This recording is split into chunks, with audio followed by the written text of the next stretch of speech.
Hello, everybody, and welcome to the Big Screen Podcast. I'm Will, and as ever, I am joined by Theo Stokes. How are you, Theo? I'm good, thank you. That was an unconventional intro, I understand. The audience will be oblivious to what I've just done. But yeah, we are joined by a guest this week to review something fairly special, depending on if you're a fan or not. Who is the mysterious guest, I wonder? I am Short Round, the best character in Temple of Doom, aka Jamie from Mario Bowser494 in a disguise, just for fun. Yeah, we'll get to that film eventually, but as ever, we're going to continue with the franchise reviews, and this week, as Jamie pointed out privately, this is the third Disney-owned franchise we're reviewing in a row, so yeah. Disney owns Indiana Jones? I was surprised by that as well. I think in 2013... Disney bought Lucasfilm, which includes Star Wars, as well as Indiana Jones. They also have the rights to Howard the Duck, which is how he had a cameo in both Guardians movies. Yeah, so let's get to know you, I suppose. I know you fairly well from other recordings and whatever, but being a movie podcast, let's talk about movies. So, what's your favourite films, actors, directors? What's your kind of go-to? Put you on the spot. Expect a very long answer for this, God, because... okay. If I start with movies, I go like movies is like my biggest love outside of Doctor Who, because it is, I especially like the past few years I've been watching a lot more movies. But my favorite movie, I have like a different one for like different genres, but my all-time favorite movie, which I could just go back to anytime, is Back to the Future. Like especially like the first two. Like, I love the trilogy as a whole. They're all 10 out of 10s, but the first two are just ever so special, and I can't really pick which is my favorite between the two, but I'm going to go with the first one because it has more iconic scenes. What's the one in the desert? That's the third one. It is my least favorite, but it's still a 10 out of 10 masterpiece, number 7 out of 110 films in my film ranking last year. It's still very high. Yeah. The only films which... Yeah, it's still very high. And I've got loads of other films I adore. Jurassic Park is one of them. Yeah. Shaun of the Dead. Recently, Donnie Darko. I've been obsessed over that. And yeah, I just really like films in general, to be honest. How about the Indiana Jones franchise, how we're going to be reviewing today and discussing? To be honest, I didn't really watch the franchise much until this rewatch. Like, I watched Raiders a ton, but not really much of the other films. Like, I watched them all years and years ago, and I like when I first watched them. It's I rewatched Kingdom of the Crystal Skull, and we'll get to that a little bit later. But then after that, it's still years since I saw the whole franchise. So I decided to do this one as it's a nice excuse to go and rewatch all the films. And I mean, can I give my opinion on the franchise overall now, or should I wait a little bit? Well, overall, I absolutely adored this series. It is like, it's probably common to say, but it is the quintessential action adventure film series, because it's just perfect in every way of that genre. Like, obviously they're not perfect movies, but in terms of the action adventure genre, it's perfect in that way. Harrison Ford is just on top form every time, and the action is superb in every film. Particularly in Raiders, I'd say. I think the first one, and Last Crusade. I think Last Crusade's probably my favorite of the four. But I'm not going to say my favorite just yet. Okay, but yeah, I haven't rewatched Crusades yet, but from memory it is perfect. But how about you, Theo? I have always, and I've absolutely love all the 3 films. I love the trilogy. It is one of my favorite trilogies of all time. Yep. Yeah, trilogy and the one with the fridge. The 4th can go fuck itself, frankly. Yeah, well, as Steven Spielberg says, that last film, the 4th film, was only made to make a quick buck, for the studio and whatever. So you can kind of... And you could tell George Lucas was involved with all the sci-fi stuff. Yeah. Fucking eight. Let's get back to the fridge movie later. Yeah. I don't want to go there, to be fair. I don't want to watch it.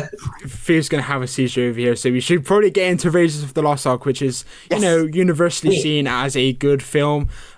Again, we have the audience interaction sections that we'll get to, at the end of each associated film. We won't stay on each film for long.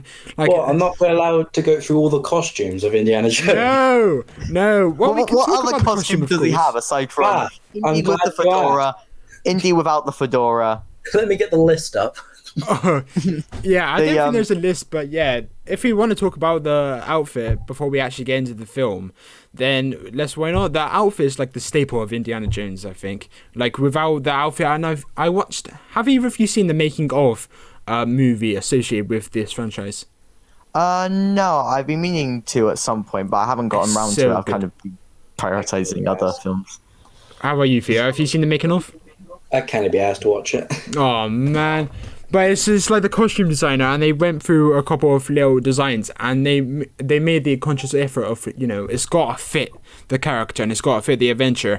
You can imagine him wearing it off screen. It's like it's meant to be him, and I absolutely see that. Like I just watched Temple of Doom, and I think even in this weird situation where it gets all horrific and whatever, and he's still wearing it, you still think, damn, he still rocks that even though he's bloody evil. And then of course he takes it off and whatnot. And then actually the decision to have rips and make it like look worn was like before the first day of filming. Harrison Ford was with his stylist, or not his stylist, the costume designer, and he's like, do you have a knife or something? And then he literally made shreds out of his jacket, so it's like a And it proper broke nice the costume jacket. designer's heart. Yeah, and then they had to do that with all the other 10 jackets that they had made for it. So they've written 10 perfectly amazing, expensive jackets. I would have bought one if I was alive in the 80s. Yeah, and they got like the hat, like custom stylized dress, like the shape of his head and whatnot, which you'd expect from a multi-million pound production or whatever. But They yeah, got the that's still a budget for nice touch. They got the budget for it. Yeah, what was the budget for Raiders of the Lost Ark? I'm intrigued. I think it was like I think it was over like it was really cheap. It was like cheap from film standards. yeah. So it was only about $20 million. Like Yeah, you're I think right. I Yeah. can't remember whether that's adjusting for inflation or not. But even then, it's quite cheap for film standards. If It's we're fine. talking inflation, it's probably like that times 1.8 or something like that. So it's probably around 38 million, 36 million, That's something it's like that. still quite cheap though. Yeah, less absolutely. Less than 40 million for such a big film. Yeah, it's surprising how low budget some like older films were. Exactly. Now it's like Endgame's budget of like 300 million or whatever. Yeah, it's funny you mentioned the MCU there, because Alfred Molina is in this Yes, film. Doc Ock. Yeah, when I And this was first his found very out, I was first like, film wow. role. Oh, was This it? is his very first. Oh, of course. Yeah, and the temple scene was his very first day on set. So Yep. very first acting role. They covered him Yeah. in tarantulas. Way to pick on the new guy. And that one Also little killed him. sequence took days to film, I heard. Oh, sorry, Phil. They also killed him, but trying Oh, to yeah, but, yeah. The actor's spike him okay. in the head. The actor's okay. This ain't a stuff film. Be the definition. The opening is one of the best openings to a film ever. Yes, and the big boulder, they didn't actually realize it was going to be that big. So, they were expecting to like this really small thing. So, like the actual passage through the caveway was meant to be like really short. But then when they saw the big boulder, they were like, we've got to extend this sequence. And that's how they ultimately, had the climax of the scene be that big boulder. Dun dun dun. There's Exactly. often like a discussion like, what's his most iconic role? Do you think is it Han Solo or Solo? Han Solo. Oh, Han So- God. you look. La, la, la, la, la, la, la, la, la, la, la, la, la, la, la, la. I am sorry for the Star Wars fans out there, but I hate the franchise and I don't give a bloody crap about that franchise. So that's why we're not going to cover it. But Han Solo, yeah. Yes, Han Solo. Okay, what I saw a TikTok the other day, and they were like, "Oh, these actors are always going to be, associated to this role," and one of them was Harrison Ford to Han Solo. So my question is, do you think he's more associated to Han Solo than Indiana Jones? Which would you say is more iconic? I can't make the decision at the moment, but I actually most of the films I watched on my own, but I actually watched Raiders with my mum. Right. So I asked her whether she thinks like Harrison Ford is more famous for Han Solo or Indiana Jones, and she thought Indiana Jones because Han Solo is technically a secondary character. He's not the main of Star Wars, whilst he is obviously the main of Indiana Jones. So you're gonna remember the main characters slightly more than the secondary characters, even if Han Solo is beloved. And to be honest, I think I agree with her. He is I do the love face Han. of this franchise, so yeah, I can understand that. Fear, what do you reckon? My dad reckons Han. But that's just because he's Star Wars. Star nerd. Wars fan. Okay. Yeah. I'd To say. clarify, my mum isn't too big on Star Wars. Yeah. I'd say Indy because Indy is plastered everywhere, whereas Han is like with Star Wars, he's a give or take. Like if he's going to be on the posters or any of the merchandise, whereas with Indiana Jones, it kind of had like in the Lego sets, Indy's in every Lego set, but Han is not in every Lego set. That's how I rate importance. Is how many Lego sets they appear in. I am going to talk about the Lego stuff, especially for Crystal Skull, because I've got some stuff I want to say about that. We'll get to that. I've researched that. So, what do you guys think of Indiana Jones being a paedophile then? Wait, what? Wait. I think I know. I think I know what you're saying. And to be honest, I didn't even notice it until you mentioned it. Did you? And no, I didn't put two and two together. And this is the guy who watches Inside Number 9 and should be looking out for plot twists and stuff. I suppose I just wasn't looking for it. It's like, what's her name? Marion. Marion, of course, yeah, Marion. Just like, I was like a kid when we fell in love and whatever. And then at the end, it's like, I didn't actually know this, but I was told that Marion was actually 15 at the time of that whole... How old was Indy? Probably... Yeah, because you got to remember the he's actor's age, so probably like the 30s, age as I can imagine. well, the actor does it. That's not Indy's age, is it? Okay, then Technically, Indy's older than 2, but he's not because he's younger. Age in Raiders of the Lost Ark. I like everyone just quit frantically typing to see if he's a pedo or not. Indiana Jones is 37 years old in Raiders of the Lost Ark, and Marion was 15. Actually, no, it was 10 years before, wasn't it? So, Marion would have been 15, he would have been 27. Still dodgy. Yeah, that's still dodgy, but not as bad as a 30-year-old and a 15-year-old. That's dodgy, but like... Also, it's the, like... Have you seen Into the Wild? It's like... it's a society film. It's quite good, but there's like We a whole live in a society. like with like he falls in... Like, he doesn't fall in love, but like a young underage girl like falls in love with him. Sean Penn film. Probably. I'm just looking on Letterboxd because I've never heard of it. Because was it a thing with Marion fell in love with Indy, and he was like, "Yeah, I got to get the fuck out of her because I don't want to be classed as a nonce here." It kind of makes it difficult to back the character when you find out he had like it didn't really touch upon it again. It was like that one throwaway line, and I do wonder why George Lucas. They probably forgot they wrote it. So honestly, they probably didn't even think it out. They were just like, "Yeah, slap young on there." Yeah, when we were young, and then they were like, "Wait, she was fuck." Yeah, 10 years ago, Marion was 15. Honest. Like in universe, that doesn't make it all right, but outside of universe, they just didn't realize. Then, yeah, I suppose it's like that's the kind of mistake. But Karen Allen, if we want to pull this back, Karen Allen was excellent, and I'm really glad they did bring her back in the Crystal Skull. Honestly, I forgot she was in Crystal Skull, so when I didn't even notice that thing with Indian thing. But if you just take that out, Marion is top 10 female characters in film, in my opinion. Like honestly, I'm your goddamn punk. She is the. I mean, you know how Bond has Bond girls, like. Marion is the best indie girl. I mean, I know half of the indie girls are villains, but still. But yeah, I just, to be honest, I just love everything about Marion, like how feisty and kick-ass she is in this film. Just, she's actually capable, unlike Willie. She's just awesome, and she has, she bounces off Indy really well, and I just really like her. I just love the scene where like she's kind of quote unquote introduced, in the bar, and she's out drinking these people. Not these people just like get sloughed till you drop. Got like an introduction to like a female character. That's quite like a out there introduction because that's not normally a way they would introduce, especially for the early 80s. Masculine. Exactly, they wouldn't like introduce like basically what's meant to be the sex appeal for this film. Yeah. Early 80s, set in the 30s. Because that's like what the others are meant to be. They're meant to be like, oh, look at Willie, she's a showgirl. Look at the Nazi, she seduces Indy. Whereas Marion's like, nah, I fucking drink. Sorry. Also, like, it's like when the barrel breaks and she just goes, blah, blah, blah, blah, and then walks on. Because she's the one who technically joins Indy. Indy doesn't invite her. Marion's like, no, I'm coming with you. But then fails, and then... Oh yeah, she gets kidnapped, and that's she gets kidnapped by evil German Harry Potter, as I like to call him. Oh yeah, and then the stereotypical Nazi, and then chooses not to save her. He's like, nah, you're good. I mean, I always wondered why when the hot poker came and it's like, why was Indy there? I thought he left. Was he just sticking around? Was he just like? To be fair, he left, and then the German guy literally came in 5 seconds later, so you can kind of he probably saw this 6 foot guy with glasses and just going like, "Good evening, Fly." I mean, actually, speaking of that, it's kind of a side tangent, but throughout like the first part of the film, it never screamed 1930s. Like it's meant to be set, not 1936, but like, the university scenes especially, they feel very modern. They don't feel very 30s. You get what I mean?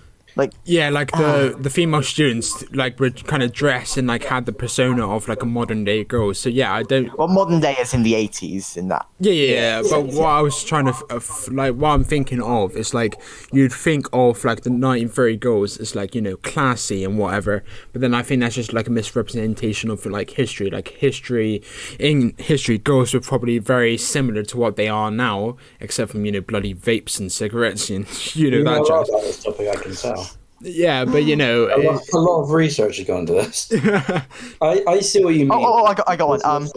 So we talked about evil German Harry Potter. Yes. But obviously he isn't the actual villain. The proper villain of the story is Bollock. I know his name is Belloc. I know his name is Rene Belloc, but I like calling him Bollock because it's funny. Belloc. Oh, is that the mate? Like his quote unquote mate? Like not the French guy. Yeah, the French guy who's trying to like compete with. Rene. Yeah, the one who takes him over. The one who freaking explodes at the end. Yeah.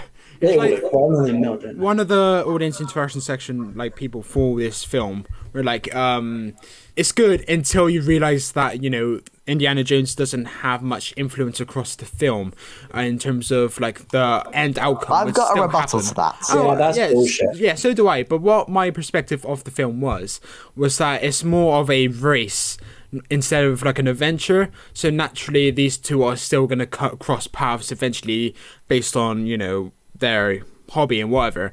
But my main rebuttal to his point there was that he, you know, discovered the tomb, the lost ark. He was the one who realized they were digging in the wrong part, so like, you know, dug over there and he found it. So, you know, he still had that, you know, adventure. He still, you know, outsmarted them. So he did have influence, because without him he wouldn't have found the ark and whatever. What do you guys think? I had a different rebuttal to that. It's at the end of the film. So the Nazis have all melted, which I'll get to in a little bit. But the Nazis have all melted, and, you know, Indy and Marion are on their own, and they look at the Ark, and then smash cut to Washington, D.C., and the Ark's there. How did Indy and Marion get the Ark from the island to America? Wow. For me, the most significant role Indy played in the story was the scene we didn't see, as Indy and Marion would have had to carry the Ark miles back there and load it onto a submarine and make a submarine without being seen by hundreds of Nazis, because there were still loads of Nazis there. So they had to take the Ark back to the US. But if Indy wasn't there, obviously a party would be sent out to find out what happened to Renee's group, and the Ark would have fallen back into Nazi hands. So Indy did contribute. The American like boat team, they probably would have, when they got back to land, they'd be like, "Hey, we've just been mugged. Can we do something about this, please?" But yeah, I kind of see your point, because there's a scene like a bit earlier when they do discover the Ark. It's like, you know, the staff that they need to be like a certain height to reflect the lights onto the stone and whatever. The Well of the Souls. Yeah, where the hell does the staff come from? Because they have the medallion or whatever to put on the staff. But he doesn't have like a rucksack or anything, right? He literally just goes down without a rucksack, without anything in his hands, just the rope that he's, you know, putting himself down on. And then out of nowhere, he just pulls a long staff out of nowhere. And I just think, first of all, where did he get that? Second of all, where did it come from in terms of... From his Mary Poppins bag, obviously. Oh, absolutely. On the floor and picked it up. Yeah, but...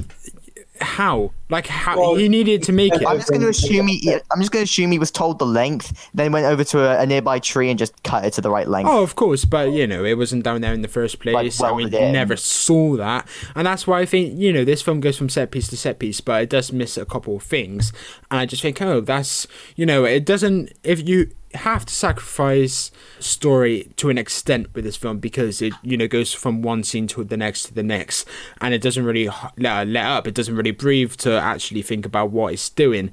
It's just like, oh wow, action, whatever. To be honest, the kind of janky plot is my main criticism with the film. It's just you know, it is kind of a minor criticism, but it is still there. Like, there's just a few plot holes and a few things which probably should have been explained, like, where did the staff come from? How did Indy and Marion get the Ark back to the US? Et cetera. And that's just problems with the writing. How the actual film was made was practically flawless. Like at the start, I loved the color grade. I loved like the mini movie. I heard another podcast describe it as like the starting sequence when they're trying to escape from the temple. That in itself is like a mini movie, and I thought, yeah, that's brilliant. And then set piece, and my favorite scene is when the plane fight sequence, when they're like fighting on the plane wing and underneath the plane, and the and propellers. Indy's punches are in time with the music, so it's like bun dun dun. Oh, is it? Of course, yeah. It's like no matter depending on how high he punches, like a different musical sting to it. I always find that really funny and kind of charming. I didn't realize it was part of the music. I just assumed it was like a sound effect that was blended with the music. But I don't know whether it was in time with the music. I know the punches had a musical sting to it. That's kind of what I was meaning. Yeah. Gotcha. Fear, what are your thoughts today? Not on today, but just general thoughts. On today or on today? On the film. On the film today. On the film today, yes. Is there a film called Today? Yeah, I don't know. Is there a film called Today? What are your thoughts on the damn film? I need to talk about one other villain who never is mentioned.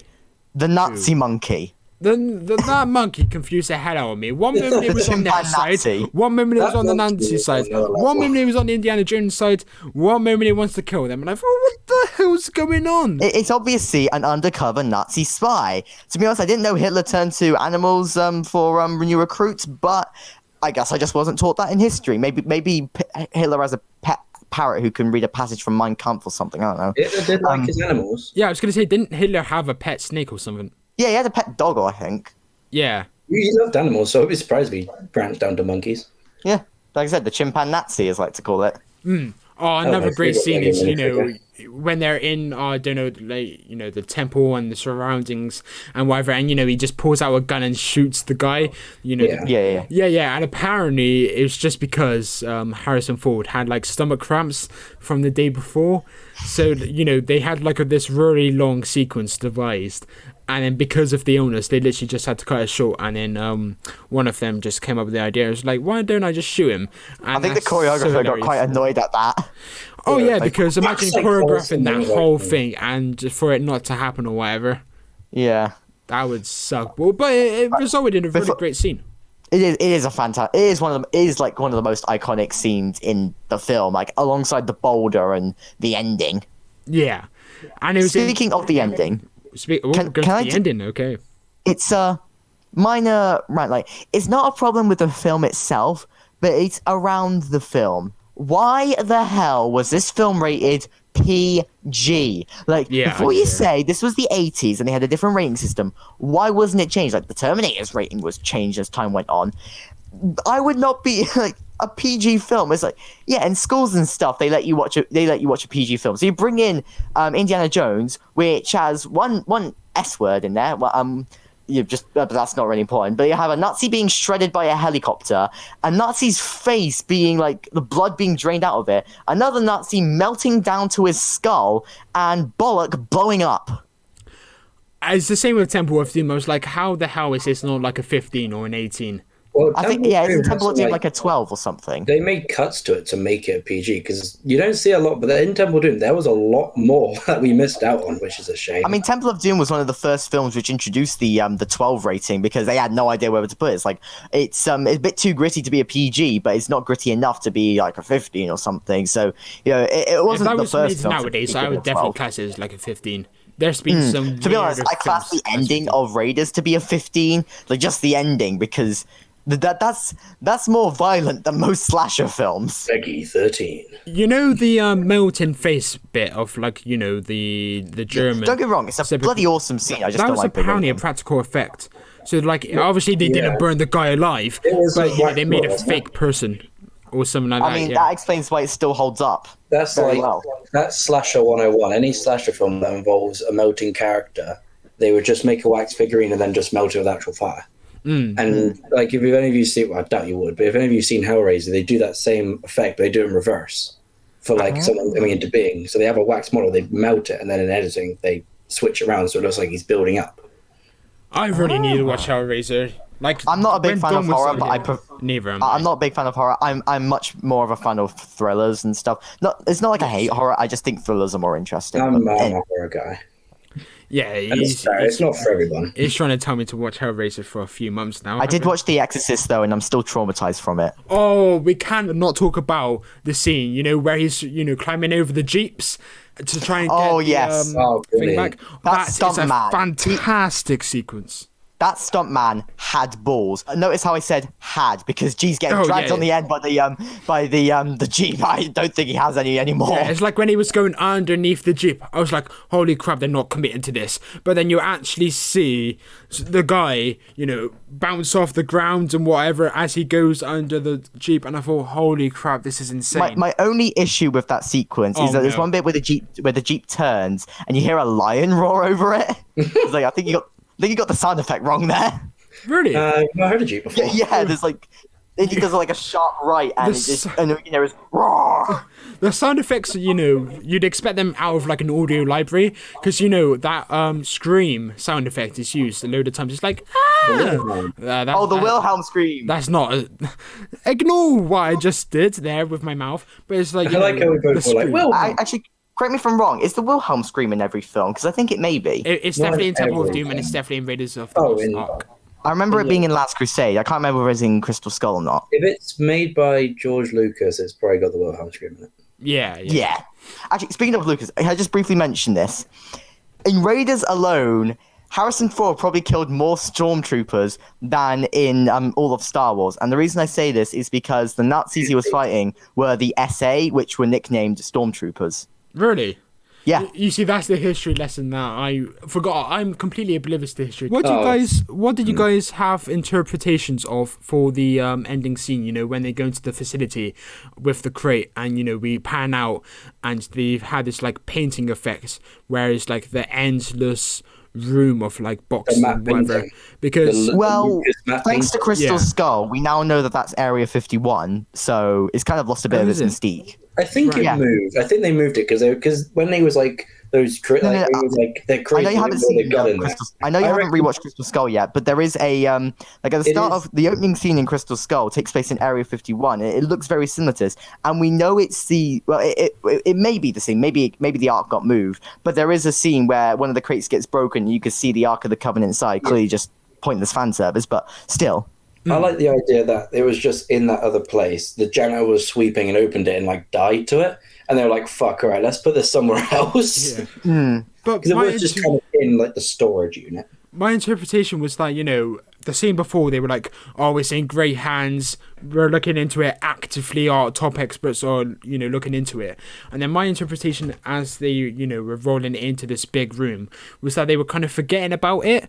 But then the interpretation that a lot of people have is that the pan out is kind of suggests that they have all these untapped things that could cause unknown havoc. But my interpretation is that that's just another thing that's going to be collecting dust when there's so much potential that could be learnt from it. So that was my interpretation. I know that's not the whole rounded one, but I just thought it was weird them saying all top experts are working on it and then we panned it. But if it's Area 51, that kind of makes sense, but it kind of negates the point if there's hundreds or thousands of things in there. Sorry, go for it. I don't think they said it was in hands because Indy, when he walks down the stairs, says they don't know what they're doing with that thing. Yeah. Like, Indy does not have faith in those guys. Yeah, I know, but he says that after he has a conversation with a general guy who says it is in safe hands. Yeah, because I think what Indy's implying is like he's talking about the government and how like they don't handle like like Indy was like, "Oh, this thing like melted the Nazis," and they're like, "Yeah, go on back to your university." Like, I think that's the point. It was like, it's just like, they have a bunch of shit. They don't. Yeah, maybe the reason Temple of Doom took place a year earlier is because it, in the time between Raiders of the Lost Ark and Last Crusade, Indy was sorting out all the legal stuff. He had to file all the paperwork. You're like, like it's hot fuzz or something. 3 Nazis died. Yeah, I didn't kill them. They just got in the way of my gunshots. The plane was going towards us anyway. Like, I thought just let it happen. Anyway, we should probably wrap this up if we're going to keep this step. I was going to say, moving on to the audience interaction section for Raiders of the Lost Ark. So, I did put out a poll and I also put out, a main post looking for some feedback. So, James Edwards said, Raiders is the peak of indie perfection. That is a sentence, I gotta say. Jeffrey Grant said, Raiders is my favorite film of the franchise. Great story, great actors, movie magic as what happened in theaters at the time. And then Michael Wilson said, it's good until you realize Marion was 15 when Indy slept with her. B, the plot would happen exactly the same without the lead character's involvement, which we've also disputed. But I get it, but it's more like a race as opposed to it's a bit mixed, but whatever. So they got the arc back to America. Yes, of course, and he found the arc in the first place. The scene with the dude who does all the crazy swordplay and jumping around, only for Indy to whip out his gun and shoot him, is iconic, brilliant, and yeah, it's just to say it happened because he's ill. So that wraps up the audience interaction section. Didn't he give his ratings in response to Crystal Skull? Didn't he give it Michael 4? gave it a 4 out of 5. So yeah, that's pretty strong. And then as for Letterboxd, I do have to get up. Mario Bowser494 give it a yeah, thank you. Joey Ellis gave it a 5-star. Theodore Stokes gave it a Jamie. Oh, I thought you were going to give it a nice. Oh, great. Sorry, I zoned out. Clacker the Geek gave it a 4.5. Grant Movies Club gave it a 5. Andrew gave it a 5. Jane gave it a 4. Harry Memory gave it a 4.5. Will Templar gave it a there we go. George Papart gave it a 5-star.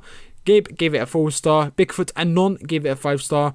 Matt Hall, also known as Matt Hall, gave it a 3.5. Dan _Z_1 gave it a 5-star. Ben gave it a 5-star. 8-Bean Soup gave it a 5-star. Cole Oakley gave it a 4-star. Joe Deacon gave it a 5-star. And Luke gave it a 4.5-star. Conclusions and scores. Jamie, go. Alright, I'm just going to read out my letterbox one and change some of the stuff which I've already mentioned. Okay. Yeah, there's a reason why this film is so beloved. It is often described as the quintessential action-adventure film, and I cannot dispute that.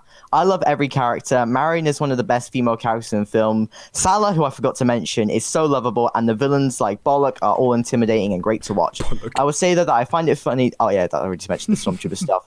Of course, I have to mention Indy himself. He is an absolute badass, but not a one-dimensional one. Simply giving him a fear of snakes adds so much to his character. The action is superb, and the story is gripping for the most part. The opening is one of the best openings in film. And then I mentioned the issues which I already said about how they get it to the US and the age rating. Overall, this film is fantastic. If you haven't seen it, go and watch it now. Oh, by the way, that's a Nazi monkey.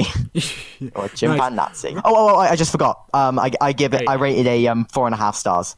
4.5 stars. Okay, that's very strong. Theo, do you want to go next? Sure, I can follow that up. Okay.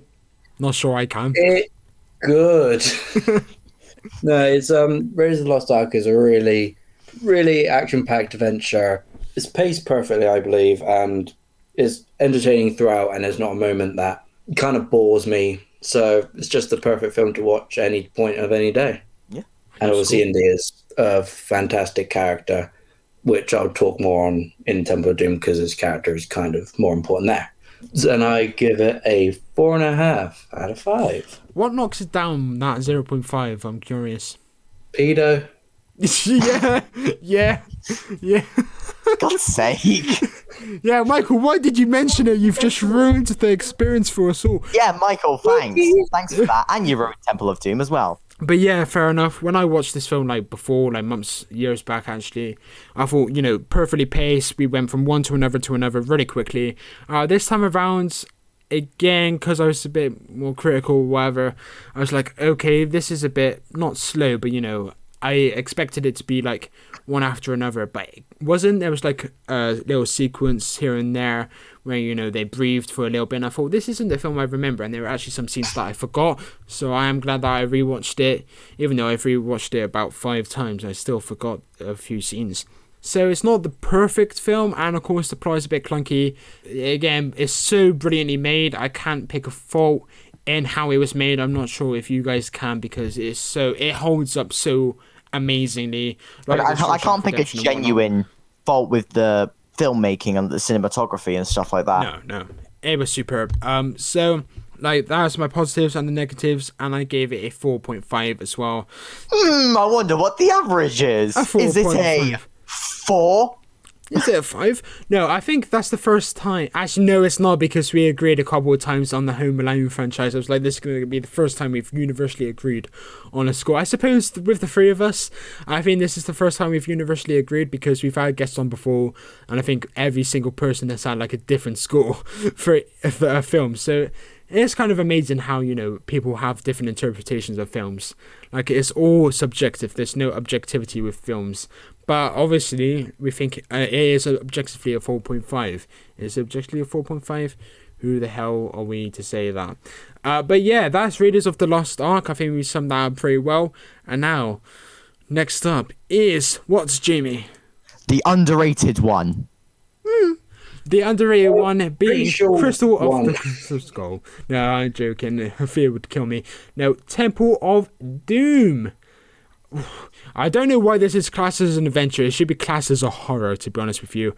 It's so not upbeat, but it's like such a Indiana Jones film in the first half. Yeah, it's like, and then all of a sudden, death and destruction and hearts. Like, obviously, Raiders and Last Crusade, they kind of keep to the adventure genre pretty well. It's it's Temple of Doom and Crystal Skull, which kind of add in other genres, but horror works with Indiana Jones infinitely better than sci-fi, so I don't mind it as much. Exactly. Man, I'm looking forward to watching Crystal Skull back, because I like that. I'm looking forward to making fridge memes. I think everyone just, acknowledges that fridge scene is so stupid, but it's so awesome at the same time. I was laughing my ass off the whole time. I can't wait to watch it end it all. I think I've actively made Theo depressed by inviting him on the podcast. I didn't clock that this was a prequel to the first one. I didn't realize either. Like, Yeah, it's only when I watched the two films back to back that I realized that this was a prequel. No, but even now, like, when I just rewatched it, I was like, what kind of things do you have to look out for to realize it's a prequel? Well, at the start, at the start of Raiders of the Lost Ark, it says it's 1936, and the start of Temple of Doom is 1935. That's basically the main thing I went away with it. That was literally the only the love interest in Temple of Doom makes like a comment about her being the best, and then he just like this little shrug off, and I assume that was like a callback to Marion or whatever. But if Marion wasn't around him in that point, I guess that kind of negates that. So yeah, I guess the date. It does create a mild plot thing, because like in Raiders of the Lost Ark, Indy says like, he doesn't believe in superstition stuff. Yeah, it's not like you had you had your heart ripped out by some creepy Indian dude. Oh, that's true as well. Yeah. And this is the thing, is that I think this one being first makes Indy a better character. Because if you watch them in order, and Will knows that I have a big hullabaloo about watching these films in order because it just makes it 20,000 times better. Yeah. But you start with Indy in this one being like a cocky, arrogant misogynist. Like, he's constantly putting Willie in danger. He's constantly like, his whole thing is the line where he says to Short Round, like, Short Round goes, "Oh, why are you doing this?" And he goes, "Fortune and glory." And yeah, if you look back on like the Last Crusade and Raiders of the Lost Ark, you realize that like it makes sense that in this film he was doing it for that, because then the other films he's doing it for other reasons, because he's doing the whole "it belongs in a museum" thing.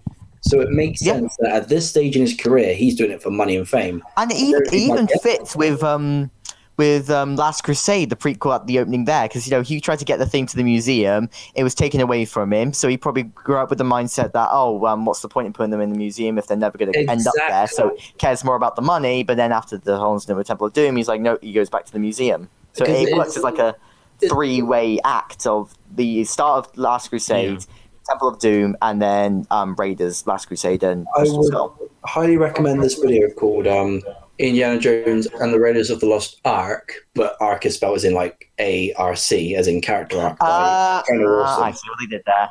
And it basically just explains why watching him in chronological order makes so much more sense and just improves his character. Because then at the end of this, even like you said about the superstition stuff, it's a different religion he's experiencing, because that's the one thing of the Indiana Jones film, is that all of them are about religion, like, except Kingdom of the Crystal Skull, which is why it's about aliens. Exactly. Like, you have the three films that are like first and third film are Christian, like, religion, and then the second one, I don't know the exact religion, but it's more of like culture. It's culture. Exactly. It's more like an Asian kind of culture of the East, like Asian culture. But when there is then Kingdom of the Crystal Skull is like, fuck it, aliens, and it Aliens. the whole And it makes it trifecta. awesome. The alien religion. And it ruined the whole trifecta of it just being about religion. And you can argue that the presentation of the religion in this film is not maybe the best. I was going to say, it's often very much criticized. like Yeah. scary. Like, these scary people are going to sacrifice you and, take your heart out and burn you in fire for their gods. I see it more as a cult than a religion, because it is essentially a cult. Yeah, but then I do is a think it, cult. characterizes the whole, not race, but, the whole culture as being that one thing. It's like at the dinner scene, they're all eating it and they're all like... Oh, I And they don't ignore like shit that to dinner it. scene. They're like, I don't like look, that. they're eating monkey brains. That's so gross. Oh, look, they're eating... Like it was played for jokes and whatever, and I did get a laugh or two out of it. I mean, I laughed. Shame I to laughed say. when I laughed when Willie said to Short Round, "Give me your hat." What do you need it for? I want to throw open it. Yeah. I did laugh at that. Like if a movie plays something for laughs, you're gonna laugh even if it is not in the best light because it's choreographed to make you laugh. So you can't really blame an audience member for doing. Yeah, but what I the didn't movie laugh wanted once to. during Disaster Movie, and that was choreographed to make you laugh. So Oh, disaster Yeah, it's movie. good. But yeah, we Yeah. talked about the cultural insensitivity and whatever. But I did like the. we've addressed the elephant in the room. Let's get back to the Yeah. let's talk about the elephants yeah, in but in the story. Well, the elephants come What's from the the village, and the village, have this like superstition that the rocks The elephants bullied brings Willie, so it them- made me happy. brings them, luck. Without the stone, they had droughts, they had wildfires, and I absolutely loved that. And I don't think it's incentive at all. And no one Oh, blames anything that. with that Like village, it I is an think is actual alright. thing, It's like an actual That- thing that they are superstitious about that kind of thing. Everything with, like, the village, I think, is fine because they're not, like, glamorizing it, if that makes sense. They're No. not making it, like... They're not making point fun, like, oh, look at these poor people. They don't have any crops. They make it, like, a legitimately, like, they don't have crops. This is not funny or a good thing. They need those stones back. Whereas I've got to when you mention go to the this, temple, it's like with the ooh. village scene. Yeah. There was a scene of that the kid who escaped the temple, and just like him trying to just like staggering back to the village. Like that was really Oh, dark. and then he dies in his hands. Yeah. Yeah, that Yeah, was really dark, and that really threw me off, to be honest. Anything with the kids in this film is like, because when they go to like the slave ring and they talk about how like all the kids are whipped into submission, and then like that one kid says that he prays to Sheba that he'll die. He dies. It's Yeah. kind of like, what the fuck? This film is I surprisingly. mean, like, if you're gonna have an Indiana Jones film starring a kid as one of your main characters, it's probably the best bet. Because then Yeah. you have you have a more personal connection to what's going on. Thing I is, mean, I I didn't. feel like I they didn't were- associate. Sorry, I didn't associate. The kids going missing from the village to the kids in the mine until right at the end. It's my fault because the movie kind of makes it clear. But when they actually see the kids in the mine, I think, oh, these kids are here, and I didn't think, oh, those are the kids from the village that were taken or whatever. Even though the stone was taken and the Wow, kids you're are there. thick. Yeah, I know. I know. It's a complete misinterpretation. I thought that was pretty damn obvious. Yeah, one in of them was like, retrospect, it because was of bloody putting our obvious. sleep. It was so obvious, and I missed What it. other kids are they going to be? Are they going to be the kids of the aliens from Crystal Skull? No, I just No, assumed it was their that's actually descendants, and then producing kids. because of the dark nature of the film, I assumed they submitted their own descendants into this. the way you put that, It's not that dark. they accumulated their own offspring. No, but to talk about the dark theme it was made during a time where the director and the writer were going through breakups and divorces with their girlfriend and wife and whatever. So they really oh, you didn't know this. No, I didn't know it. don't- Wait, what other So- Spielberg films came out around the mid '80s? Yeah, what other ones are about divorce? Jurassic Park's about Wait, marriage. E.T. E.T.. So you got this horror, this borderline horror film due to Spielberg going through the rough patch with marriage and stuff. Then you've got contrast that with E.T. Well, I E.T. was came gonna out a say, few years before, to be fair. you got the rough horror film about Lucas going through a divorce, and you got Temple of Doom, and it's like, To be fair, like they've realised their mistake with this film, and that's why they went back to its roots with Crusade, and I had feel their like adventure cross country, cross in this continent. film, they were like, how do we follow up the villains who are literal Nazis in the last one? They're like, right, let's get this group of people that America don't really know that well, let's get them whipping kids Yeah. and like sacrificing people to because that's the Nazis weren't bad enough. We've got to make it worse. And they're like, oh, fuck. And then we'll do aliens because no one knows what aliens are like. Commies. To be fair, they were liaised Oh, yeah. or in liaison with, cultural experts or whatever. And the fact is, they knew that this was inaccurate, but they still rolled with it. And I think that's a fault on the filmmakers' part. They're acknowledging that they're misrepresenting a culture, but they're still doing it. And I just think they were quite lazy in not doing rewrites and redrafts of the script to include a different villain. So much so that If this was nowadays, insensitive. they would definitely make sure they got more people in. Insensitive. We've gone Even from nowadays. torturing kids to sexualizing kids. Dark film. Director's going for a rough patch.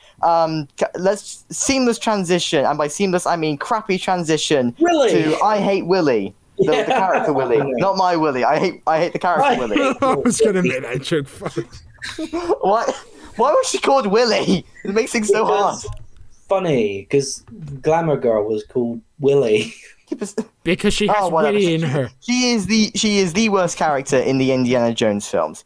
Worse Yeah. than all the characters in Crystal Skull combined. I do see a No. lot of criticism go to the actress, but I do think it's more so with like the filmmakers.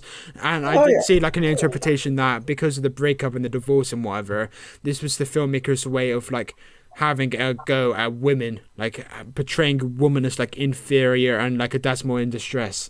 So again, misogyny from the creatives, allegedly. Or it could be a metaphor for Indy's, more misogynistic Misogyny, nature during 'cause this film. Exactly, because he hasn't matured to like because that's the thing. With For Brady. all we know, Willy could have actually been really capable, and we were just seeing it through Indy's eyes. Yeah, because Indy the whole time was like, eat the food. Or like, I'll be waiting in my room. That's just a desperate way to justify it. To be fair, the Like, scene where it's they were in fine. both rooms is so iconic. I love that sequence. That stands out so much for It's me. funny, but just the idea of like Indy being like, yeah, she's gonna. To be honest, I love how in she the says film. the exact same thing. That's like charm of the scene that they're both doing the exact same thing. It's not just him to her. Oh, that scene is comedy gold. Yeah, I was gonna say the It's scene is funny. awesome. It's funny. I just like the idea of Harrison Ford being like, right, ready for sex in like a room. I can just imagine that. Like, Wait, replace that with Short Han Round was in Solo, the and it room. works exactly the same. That's the funny thing. If Willy Oh went god, into yeah, the Short room, Round is in the room. yeah, short because when the guy sneaks in and Short Round wakes up and's like, How tries the to hell save does him. he not wake Like, up before that, by the way? They're fighting for about 20 seconds and then he wakes up. What the But hell if was Willy doing? went into Indy's room, Don't Short blame a Round deep was sleep. sat there like, wait, what the fuck? Yeah.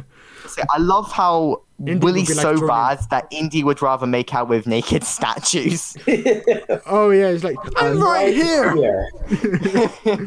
Yeah, the comedy But is speaking pretty of awesome. the other character, as you can tell, I really like Short Round, and I will not hear any arguments against it. Okay, Actually, I will that's because of Jones. opinions. Do you understand the criticism that is like Indiana Jones always needs help?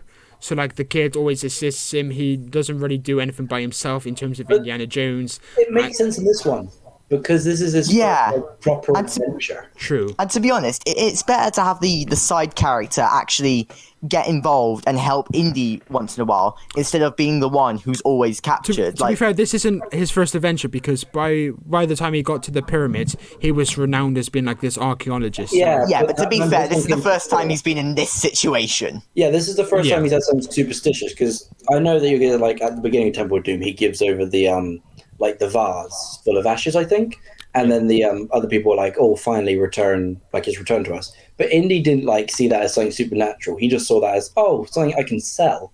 Whereas in this one, it's his first like adventure where he's had to actually experience some like wacky shit, if that makes sense. Like the stones. That's his first like. This is his first like what the fuck adventure. Whereas the other ones were just like, yeah, money. Yeah, and the latter half of this is like really, really scary. Like I feel like I was gonna have nightmares after watching this film. Even now, even today, I thought, holy crap, imagine watching this as a kid. I don't know if I've told this story before, but you know the Sarah Jane Adventures, the one with Mona Yeah. Lisa? When shit. Oh, that one. when That the one's transformation of Mona Lisa was happening, I had nightmares about that for days upon days upon days. So I Wait. thought, Seriously. yeah, so I pissed the bed For you. many times because of that scene. Oh, I was gonna say my mate from secondary, like he constantly told me that he got terrified of that Mona Lisa thing. Yeah. And I gave him so much shit for it because I didn't think it was scary at all. And now you're telling me that someone else actually finds it scary. Now it's probably ridiculous, but at the time, the transformed face of like the teacher as the Mona Lisa was creepy as hell. And Honestly, you got me who was absolutely petrified of the spoonheads. Oh, What the fuck? From You didn't even like St. John. You didn't even go for like the trickster, like any actual scary villain. No, because Well, the that's thing is, what I didn't watch That's such an unironically as a little kid. I didn't actually watch the Sarah Jane Adventures. Like it was off TV when I started watching Who and didn't get around to it until I was a bit older. Of course. Yeah, it was on CBBC. Oh, what a joke. Yeah, and it was off after she channel. passed away. But yeah, honestly, like I mentioned at the start of this review, or like earlier anyway, that it kind of jarred, well, not jarred, but it was like two completely different movies. And whilst the first one was quintessential Indiana Jones, like this is just like Raiders of the Lost Ark, this is awesome. The latter half, even if it's not like a great Indiana Jones movie, it's like I wouldn't associate horror with Indiana Jones. I think of the adventure. So what I think of as the latter half of this film is a great horror movie. Like, it is horrific, it is scary, the story is sound. I think the story is actually not clunky at all compared to Raiders of the Lost Ark, which may be I'd agree, controversial. but to be honest, I feel like, when you said the latter half feels more like a horror film than an Indiana Jones film, I would disagree. The middle definitely feels very different, and I think that works. But as soon as Indy gets out of his trance... Oh, yeah, not the very end. After Short Round burns him in the bollocks Yeah, or the something. latter half, not the end, should I say. Yeah, the ending with the minecart chase and the rope bridge, which reminds me of Shrek for some reason. Yeah. When he's going up to the castle. I can't be the only one who thought of Shrek when they saw the rope bridge. We'll find out. I've never watched Shrek. Right. We're just talking about Wii Sports Rizzle. Yeah, we've got to waffle. We've got to drag this out. I mean, speaking of references and stuff, the minecart scene, when they were going up and down, I got Polar Express vibes because, of course I did. Because Polar Express, I love that film. It's flawed, but I love that film. I do like Polar Express, yeah. I don't like. Oh, shut up. Like, honestly, the reason I give it 4.5 stars is probably mostly due to nostalgia, but I don't care. What did I give it? That's a good question. Sorry, continue. I'm going to see what I gave the Polar Express. I'm literally just watching the movie in the background right now, and it's got to the point in the cart scene where the woman, Winnie, punches the guy off the cart. Yeah, that's literally the only useful thing she does. I know. That's what I thought at the time I was watching it. And then she punches him off. And then the car just flips over the body and goes into the woods. And I just found that hilarious. Oh, that level on the Lego game was so sick. Oh God! Is it time to talk about the Lego? Oh, no. I'm saving my thoughts on the particular Lego game for Crystal Skull because it fits more there. Oh yeah, the two. All right, I can talk about one of them. I can talk about the original. This is the last tangent before we get to audience interaction. This has been going. I can talk about the original adventure. Hour and a half. This has got to be cut down to 40 minutes. All right, let's and then audience interaction. I'll speak around the first bit. I'm not a big fan of the cult stuff, but that's just my personal thing. Overall, I do really like it. Short Round is amazing. I made a note about him being awesome 5 times because. I didn't give him enough credit. He is so cool. Literally, he gets captured, thrown in with the kids. 5 seconds later, he's out. How cool is that? And he's fighting off the guy on the conveyor belt. He's great. And yeah, my only question about Short Round is: so if this is a prequel to Raiders of the Lost Ark, where the hell did he go in Raiders? Died. I hope not. Well, is it child labour technically? Because Indy's like, "Hey kid, drive me around." Yeah, that is pretty dope. Oh yeah, with the little block on his foot. Wait, yeah. that makes sense because then Indy's whole thing gets into retrospective when he realizes that the other kids were slaves and that he was technically doing the same. Oh, it's all connected. Maybe you let him go. No. That's why. Oh fuck, it makes so much sense. Indy gets his whole. He's put this child in danger like they did in the slavery thing. That's the whole point of Indy. It's oh shit, I've basically made this kid go almost in death. Right, tangent over. Audience interaction for Temple of Doom. Long. Yes, thank you. Oh, that was awesome. Sorry. So the audience interaction for Temple of Doom on Twitter. Michael Wilson said weakest of the original trilogy, very racist unfortunately, and seems to want to be darker than I think the series should be. Also, it's quite obvious that Kate Capshaw, who plays Willie, only got the role because she was sleeping with the director, because my word, she's awful. Wait, what? Yeah, she's the wife of Steven Spielberg. You don't need this either. Ex-wife, I assume. No, the wife. Wait, really? Yeah, like Spielberg divorced or broke up before they filmed, so conceived the film based on that, and then he made Kate Capshaw, who played Willie, on the set, and they got together and they married in 1984 or 85, I believe. 91. Wow. Oh, 91. Oh, that's Something new every day, I guess. You guys need to watch the making of. It's so awesome. You'll learn a lot of stuff. Whatever. Yeah, so she got the role because she was sleeping with the director and she's got big tits. And then George White said... Of course Michael would say that. No, I said that. Of course you would say that, actually. Yes, Those books just as well. Yeah. I'm also with me, actually, I think. But yeah, George White said my personal favourite... Well, this is interesting. Yeah, I replied to this because I said not many people would say that. Glad you enjoyed it so much. George White said my personal favourite, high-paced, tight script, which I do agree. Fair enough. I actually agree with this, but except from this bit, stellar performances across the board. I don't think Willie was written superior, not superiorly, but like equally to the. I haven't watched the video because I haven't got around to it. But in my YouTube like recommended, I saw a video which was like a 20-minute analysis, like saying why Temple of Doom was the best in the series. So I need to get around to watching that at some point. I was going to say, fun fact, Temple of Doom was my favourite film of all time when I was a child. It was just my favourite flat out. I prefer it than all the other Indiana Jones. It used to be my favourite indie movie.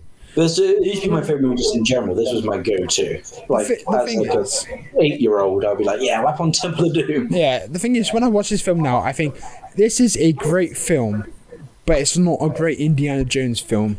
Like like Michael said, it strays too far away from what Indiana Jones should be. I can respect it for what it does, like for what it becomes, a really good horror, but it just it feels like two different movies, and that's gotta knock the overall score down for me. Like do I love it though? I don't love it, but I can respect that it's got a much tighter script than Raiders, even though Raiders is just exceptionally made. It's as superbly made as Raiders of the Lost Ark. Would you guys agree? Yes, 100%. Still great cinematography and the effects and everything, all that. I'd say they're on par because there's like a lot of standouts from both films that I wouldn't pick out over the other. If that makes sense. Yeah, so I agree. Filmmaking wise, they're on the same level for me. Yeah. And I think that's the same with Last Crusade. But anyway, that wraps up the audience interesting section for Twitter. As for Letterboxd, I need to get it up again. That's what she said. For God's sake, I hate you sometimes. That's what he said. I hate you sometimes. I really do. No, you don't. What's the bloody name called? Temple of Doom. 1984, directed by Steven Spielberg. 118 minutes. Read. You can do this. You got this. I believe in you. Rated 3.6. If adventure has a name, it must be Indiana Jones. After arriving in India, Indiana. That's a tongue twister. Okay, Mario Bowser494 give it a. Joe Ellis gave it a 4-star. Theodore Stokes give it a. Cross. Andrew gave it a 5-star. That was so left field. Dan_Z_1 gave it a 4-star. Harry Memory gave it a 3-star. Will Templar gave it a. Oh my word! Jamie, watch out! Victoria! George Papard gave it a 4.5-star. Gabe gave it a 4-star. Matt Hall gave it a 4-star. Ben gave it a 5-star. 8-Bean Super gave it a 3-star. Carl Oakley gave it a 3-star. Joe Deacon gave it a 3.5-star. And Luke gave it a 3.5-star. I'm going to go first. And I'm going to go out on a women's here. What should I give it? Like a 3.5 is what I gave it when I last watched it. I haven't looked at it since.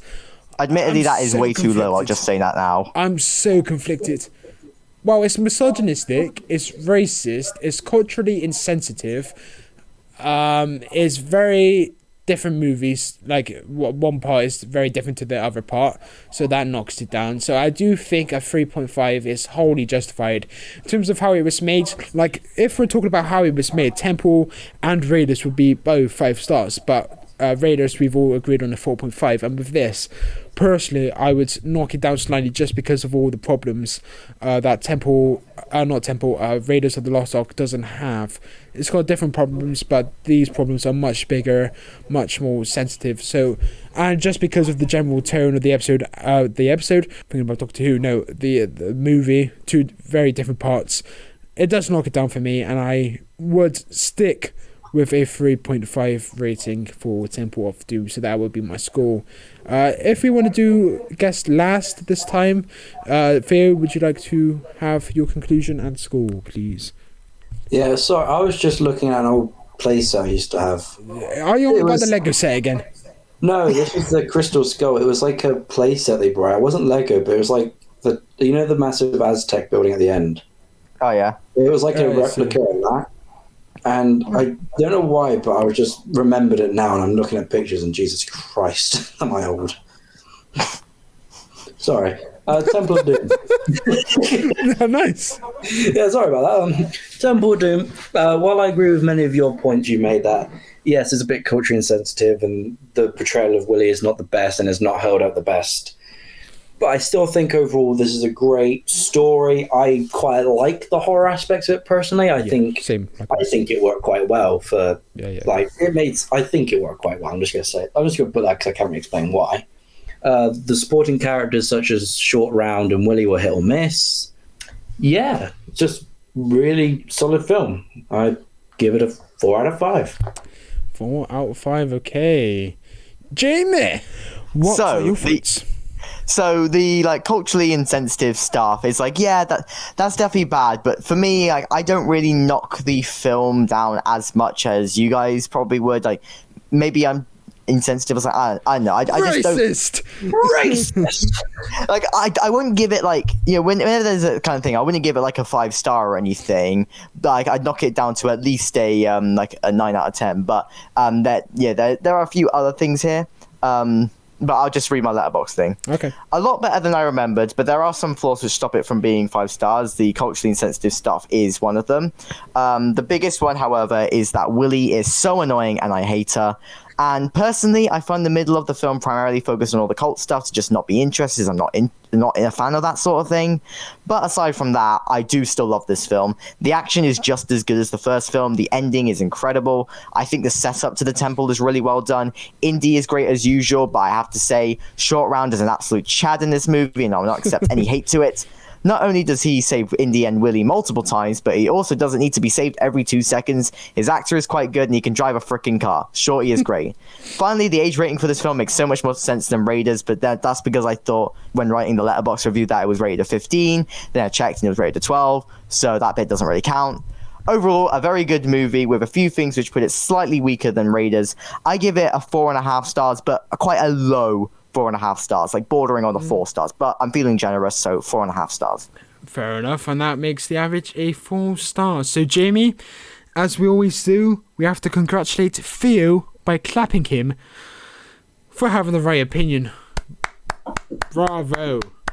Okay, it's just I would clap, but I've got a microphone in one hand and I can't get it out because my hand's so sweaty. Is that the reason why you're using one hand? I see you, Jamie. Okay. Well, that wraps up the Temple of Doom review. Next up is... What the hell's the next film? The Last best Crusade. One. Yes, the best one. Unless we rewatch it before the next recording and we think it's shit all of a sudden. I've rewatched it already, so I don't need to. Yeah, someone was actually prepared for this. Oh, I'm sorry. But yeah, that's coming up now. Great start, Marty. We've arrived in the future. That's a good start. I'm not drinking alcohol. I'm drinking water. Hello, guys. We are back to do Last Crusade and the Kingdom Skull. How are you two? Scared out of my mind, but that's because I was binging Adam Martin's Video Scary series, so that's my own damn fault. Yeah, shout out Adam Martin. How about you, Theo? I'm eating cookies. I'm good. You see, I would back it if it was Hobnobs. Hobnobs are, the cult of this channel. Triple chocolate cookies from Lidl's. They be hitting different. Well, I had a cream egg earlier. Oh, cream eggs are lush. As a co-op worker, I have to promote the co-op cookies. If you want to try my cookies, Shirehampton Co-op in Bristol, come check them out. I bake them. So yeah, shout out Co-op. Oh, really? Yeah. If I'm ever in Bristol, I may check it out. Yeah, Shirehampton in Bristol, if you're ever in Bristol. But yes, we are here to review Last Crusade first before we do move on to the Crystal Skull later. Again, we're going to adopt the same format. But yeah, so Last Crusade, we start with a young Indiana Jones. And that leads to my first question, really. Have you guys seen any of the young Indiana Jones series that George Lucas wrote after this film, in between Last Crusade and Crystal Skull? I'll answer your question with another question. Okay. There was a young Indiana Jones series after this? There was. Again, this is something you would have known if you've seen the production behind-the-scenes video talking about it. So, Oh, I'm sorry. I spent my time watching the bloody Finding Nemo audio commentary. yeah, and Theo's been spending his time eating cookies and watching bloody Mean Girls. I will not stop banging on about that, by the way, Theo. You've got some great movies to watch, and you watched Mean Girls. Yes, Theo, you do have some great movies to watch. I noticed you put Spurloos on your watch list. I hope you enjoy that. Let's just change the subject. I love the bit. I love young Indiana Jones at the start of the. I love young Indiana Jones at the start of the film. I think it's a great bit of backstory for the final film in the trilogy, the main trilogy. Yeah, precisely. The snakes and the whip. And the whole sequence, on the train is fantastic, and it's like a cool memory. But yeah, it's a fantastic little scene. And when he escapes, in the magical box, I do wonder how did he do that, but he must have just went out the side or something. And it did make me intrigued to learn about, magic a bit more.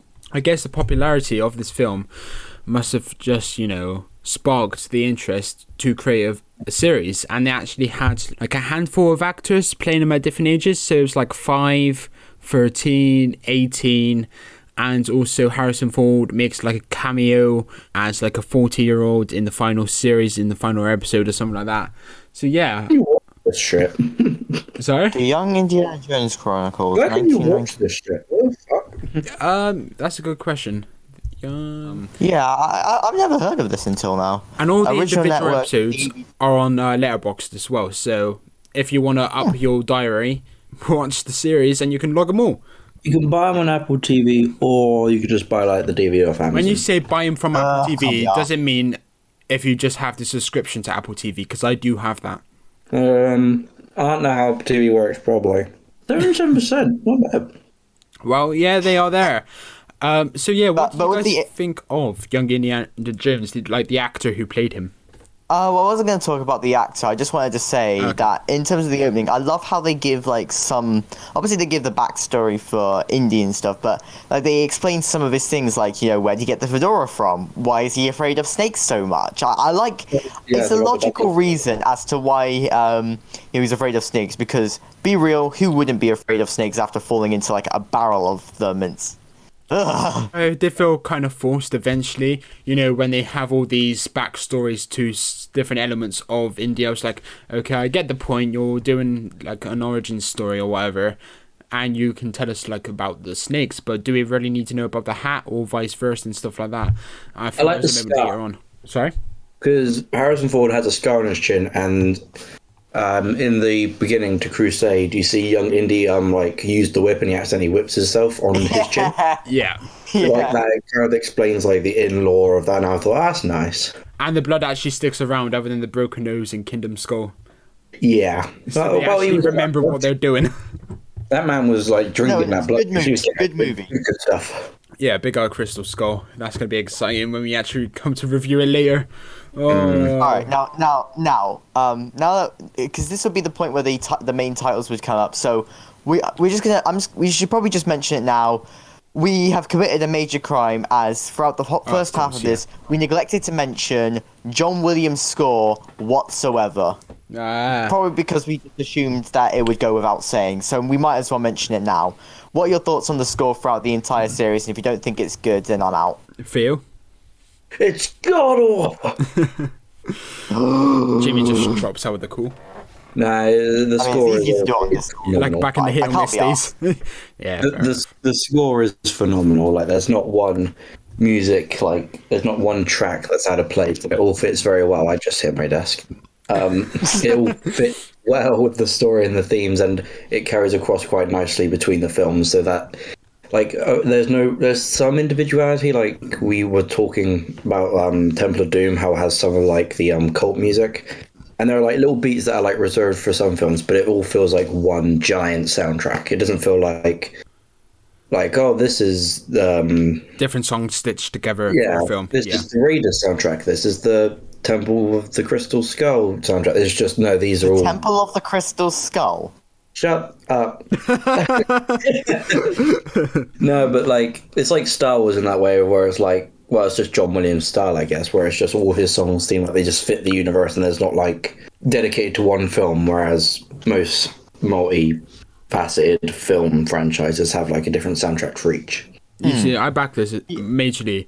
And do you also agree with me when I say they used the main title sequence, like the theme of it, sparingly? So they didn't like tirade you with that title theme like time and time again. It was like 3 times during the film. It was like towards the start, towards the middle, towards the end, and during any transition scenes when they're on a plane and you see the opacity of the map. Actually, I didn't actually notice until you brought it up, but now that you brought it up, I agree with you, and I feel like the middle one tends to be even the middle of the ending one tends to be the best because it's like the most epic and triumphant. Like I'm just like skipping ahead in the film, but the tank scene in this film is so good. I'm actually kind of glad we talked about the score now because it actually has my favorite use of the score, and it's basically where Indy's hanging onto the tank. He's about to hit the rocks, and then it turns away, and it just gets up, and all you hear is da da da da da da da. It's just so epic. It's just like yes.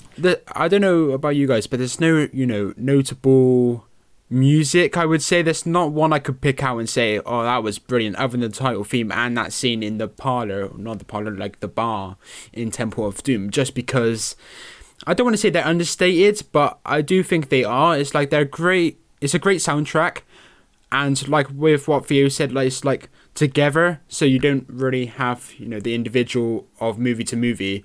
When you hear it, you just think Indiana Jones, you don't think music, and I think that's the best compliment you can get to music, not actually realizing it's there / noticing any difference. Yeah, like if you played like literally if you just had a random bloke wearing a fedora and stuff, you wouldn't think much of it, but you play the Indiana Jones theme and you realize, oh, that's a very lackluster cosplay, but still. Let's talk about the humor, and this does link into something else, but the humor in this film is very, very strong. Like it kind of reminds me of the MCU a little bit, whereas I feel like it used. No, don't say that.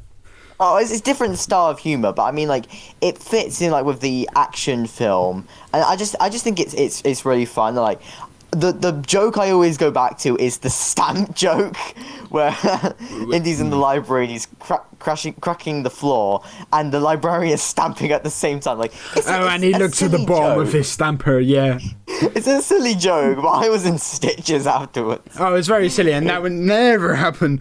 But yeah, and the convenience of an X being on the floor. I think, oh, for God's sake! But you just had to roll with it. It's that Indiana Jones charm, but we can't not talk about the humor without talking about the man, the myth, the legend, Sean Connery as Henry Jones. We're going to dedicate like 20 minutes to just him, aren't we? Yes, rest in peace, Sean Connery. He is one of my only 3 nitpicks of this film. Wait, what? No. It's an element of his character that is a nitpick. And I do... Okay. And it's the catchphrase, "This is intolerable." That's said about 10 times throughout the film. And again, it's like, do with earlier, I said it again, but it's like, after a while, you kind of get the point. You don't need it said time and time again. So that's only a trivial thing to criticize, and it's one of 3 tiny trivial things I have for this film to criticize. So it is a fantastic film. It's the best of the franchise, in my opinion, and the fact that one of my 3 dislikes of this film is how many times he says his catchphrase. Then you don't have any major problems. But yeah, Sean Connery, should I say, fantastic actor. I love him as Bond, and they had such great chemistry on screen, him and Harrison Ford. And it is a shame that he did pass away rather recently, actually. Like, I googled it and I was like, 2020, holy crap, that was recent. Yeah, but so yeah, like Henry Jones is just like basically every scene with I didn't notice the catchphrase, so I didn't have a problem with it. For me, every scene with Henry and Henry, seeing as Indy is actually called Henry, Yeah. but every scene with Henry and Henry was amazing. Yeah. Like they played off each other so well. And they weren't actually together until like an hour in or something like that, when he finally Yeah, broke I mean- into the Nancy camp or whatever. To be honest, I think it works. Like, you know, at first you buy the relationship with Indy and Elsa, or Dr. Schneider, whatever you want to call her. Yeah. And then she reveals herself to be a twist. I'm glad the twist happened like around the middle of the film instead of at the end or something. So I'm glad it got it out of the way. And then, you know, with one of the major players gone now, you replace it with someone else who's better, slightly better. And yeah. Yeah, Speaking got, of that relationship I love before the twist, yeah, I'm also in agreement that I'm happy that there is a twist. I don't think she would have been great, especially compared to Marion. And again, Marion did come back in Crystal Skull, and I think even the woman in Temple of Doom, I forgot her name. Willie. Willie. I was about to say penis. Yeah, Willie. Well, she certainly acts like one. Badum-tsh. just stick it. Wow. Stick to the Just say critiques. Willie bad. Yeah. Is that going to say in? Theo, you haven't spoken much. Have you eaten your cookie? Yeah. That didn't sound very convinced. Yeah, man. Yeah. Okay, you've eaten your cookies. Basically, Say something. just give your thoughts on Henry Jones. What do you First, not think? the second. I really like the character. I'm not so big on Sean Connery, but Oh, I really like the character. I got something stuck in my teeth. No, I wonder what that is. Yeah, it's a bit of string. I really like Henry. What? And just roll with it. I really like Henry and Henry's dynamic in this film. I do think they work really well off each other, and it is quite nice to have like the thing at the end, like not the redeeming, but like when they actually come together as father and son, Yes. and like seeing that relationship build, and like how they like come back together. It's Yeah. quite nice. Yeah. I like that he's the incentive for Indy to go on the journey this time, since like he didn't care about doing the Crusade. He didn't care about finding the founding youth. He just wanted to find his dad, which shows again that kind of Indy changing character throughout the film. You know, first film he's doing it for money, second one he's doing it for money, and this one he's like, no, I'm doing it for family now because he's matured. Yeah. Yeah. The Holy Grail, he only goes and gets it after his dad's dying. So it's not like he's doing it for money, although he has that moment where he's like, I can almost reach it. And then, It just says his name and then he progress. He goes from in Temple of Doom, he goes from doing it for money, then he does it for the museum and for history and stuff, then he does it for family, and then in Crystal Skull, I guess you could say he does it for capitalism. he does it because he's kidnapped. That's true. But like Theo just touched upon there, you know, the evolution of the relationship, because I think the turning point for me was, of course, when Henry Jones Jr. supposedly dies. That is the main turning point, and you know, shows that the father does care for the son. But for me, the main scene is the blimp. We're on the blimp, and then he's trying to reach out to his dad, and his dad brushes it aside. And whilst you care for Indiana Jones Jr. I'm running with it. Henry Jr. Henry Jones Jr. Yeah, Indiana Jones Jr. You care for him. That's next. Oh, of course, yeah. You still care for him, but you also understand the dad's perspective. But that's only because it's so hard to articulate for the son. Sorry, I've got a lot of wind. I'm burping a lot. But yeah, that's my perspective on, you know, the evolution of the relationship. Jamie, go. I'm gonna burp again. Yeah, the relationship is just fantastic the whole time. Basically from start to finish, it's just amazing to watch and stuff. And you have them, argue like a lot of father and son relationships do, but underneath you can still see that they have a deep care for each other, and that's especially shown at the end when Indy is getting the Holy Grail, not for himself, but to try and help his dad, who's been was he shot or was it stabbed or something? I can't remember. He was shot. Yeah. Because it was He was shot by Nazis. Yeah, it was like the woman was being threatened, and then it was like, oh, that won't do it. So then they shot the dad, which really surprised me, because I was like, oh, they're just gonna, pretend to want to kill him. But then they actually shot him, and I thought, what the hell? They actually went with it. It made the stakes higher. It made the stakes higher, because Indy could easily just be like, no, screw this. I ain't going in there. See ya. And if he gets shot, we're like, I still ain't going in there. I ain't getting religious artifacts for you bloody Nazis. But because his dad is in there, he's more determined and stuff. And Well, the by the way, ironic like, thing is, literally none of the Holy Grail actually goes into his mouth. Like 90% of it just goes down his bloody chin. But he still survives. I don't. Actually, now they pointed out, you're right. Yeah. He pours it on the wound first. After. But yeah. I get the point. Later, but Yeah. what do you guys think of this ending? Because I absolutely loved it. Alongside the tank scene, it's probably my favorite scene in the movie. Just Indy going through all the traps and stuff. Like, it was just like, I don't know what you describe it. Quintessential Indiana Jones, going through all the traps and tribulations, avoiding them all, and then defeating the villain in the end. I think it's definitely one of the most iconic scenes, where he takes the leap of faith, as he put it, and he walks across. Like, that's such a brilliant scene, and then he crosses it, and then he grabs a bag. As well. Exactly, and he grabs a bag of dust, or like some dust in his hand, and he chucks it. And that was a scene where I thought, holy crap, that was well directed. But while we're on it, I am listening, but I just whacked my foot. Ow! what is it with you guys and hitting your tables? I was gonna say, Yeah. the whole like leap of faith thing. I really like the idea of it and like how they execute it. But I would have rather have been an actual leap of faith. Like the bridge only worked for people who have faith in the Grail, rather than just it's an invisible bridge. That's like an onward or something. You see, that's a bit different to, like, just a leap of faith, as in just, jumping. Because the whole thing was like, because obviously it's a very religious thing. The whole thing was like putting your faith that like kind of God will guide you across this bridge to the Holy Grail. But then it just being like, oh no, it's an invisible bridge, anyone could cross it if they just jumped. It's like, well, I mean, it's cool and visually Is that really established to be a thing? Because I interpret it as you actually had to have faith in the bridge, and the gods guided him across the bridge, and you could only be guided if you believed in it. Across, and that's the only thing, because I guess, I don't know, it's weird, because the way he like tosses the sand and assumes that it's just like, oh, the bridge is just there, and the whole doing the faith thing is just trusting that there's a bridge there, where I'd rather have been like an actual spiritual thing of you have to believe or you have to want the Grail so that you can cross it, because that would make sense, because then you could still have Indy, Elsa, and the white guy cross it because they really want the Grail. But the way it's just like, oh yeah, it's just an invisible bridge is the only real nitpick I have for this film. It's just like, it's cool, but I'd rather have been an actual leap of faith. You see, I think Phil's on the right track here, because when get what you're Indy saying. gets to the end, the villain and the villain girl comes as well. And would they have had faith? No. They would have just saw the dirt and then walked across, I suppose. So Exactly. I get that, yeah.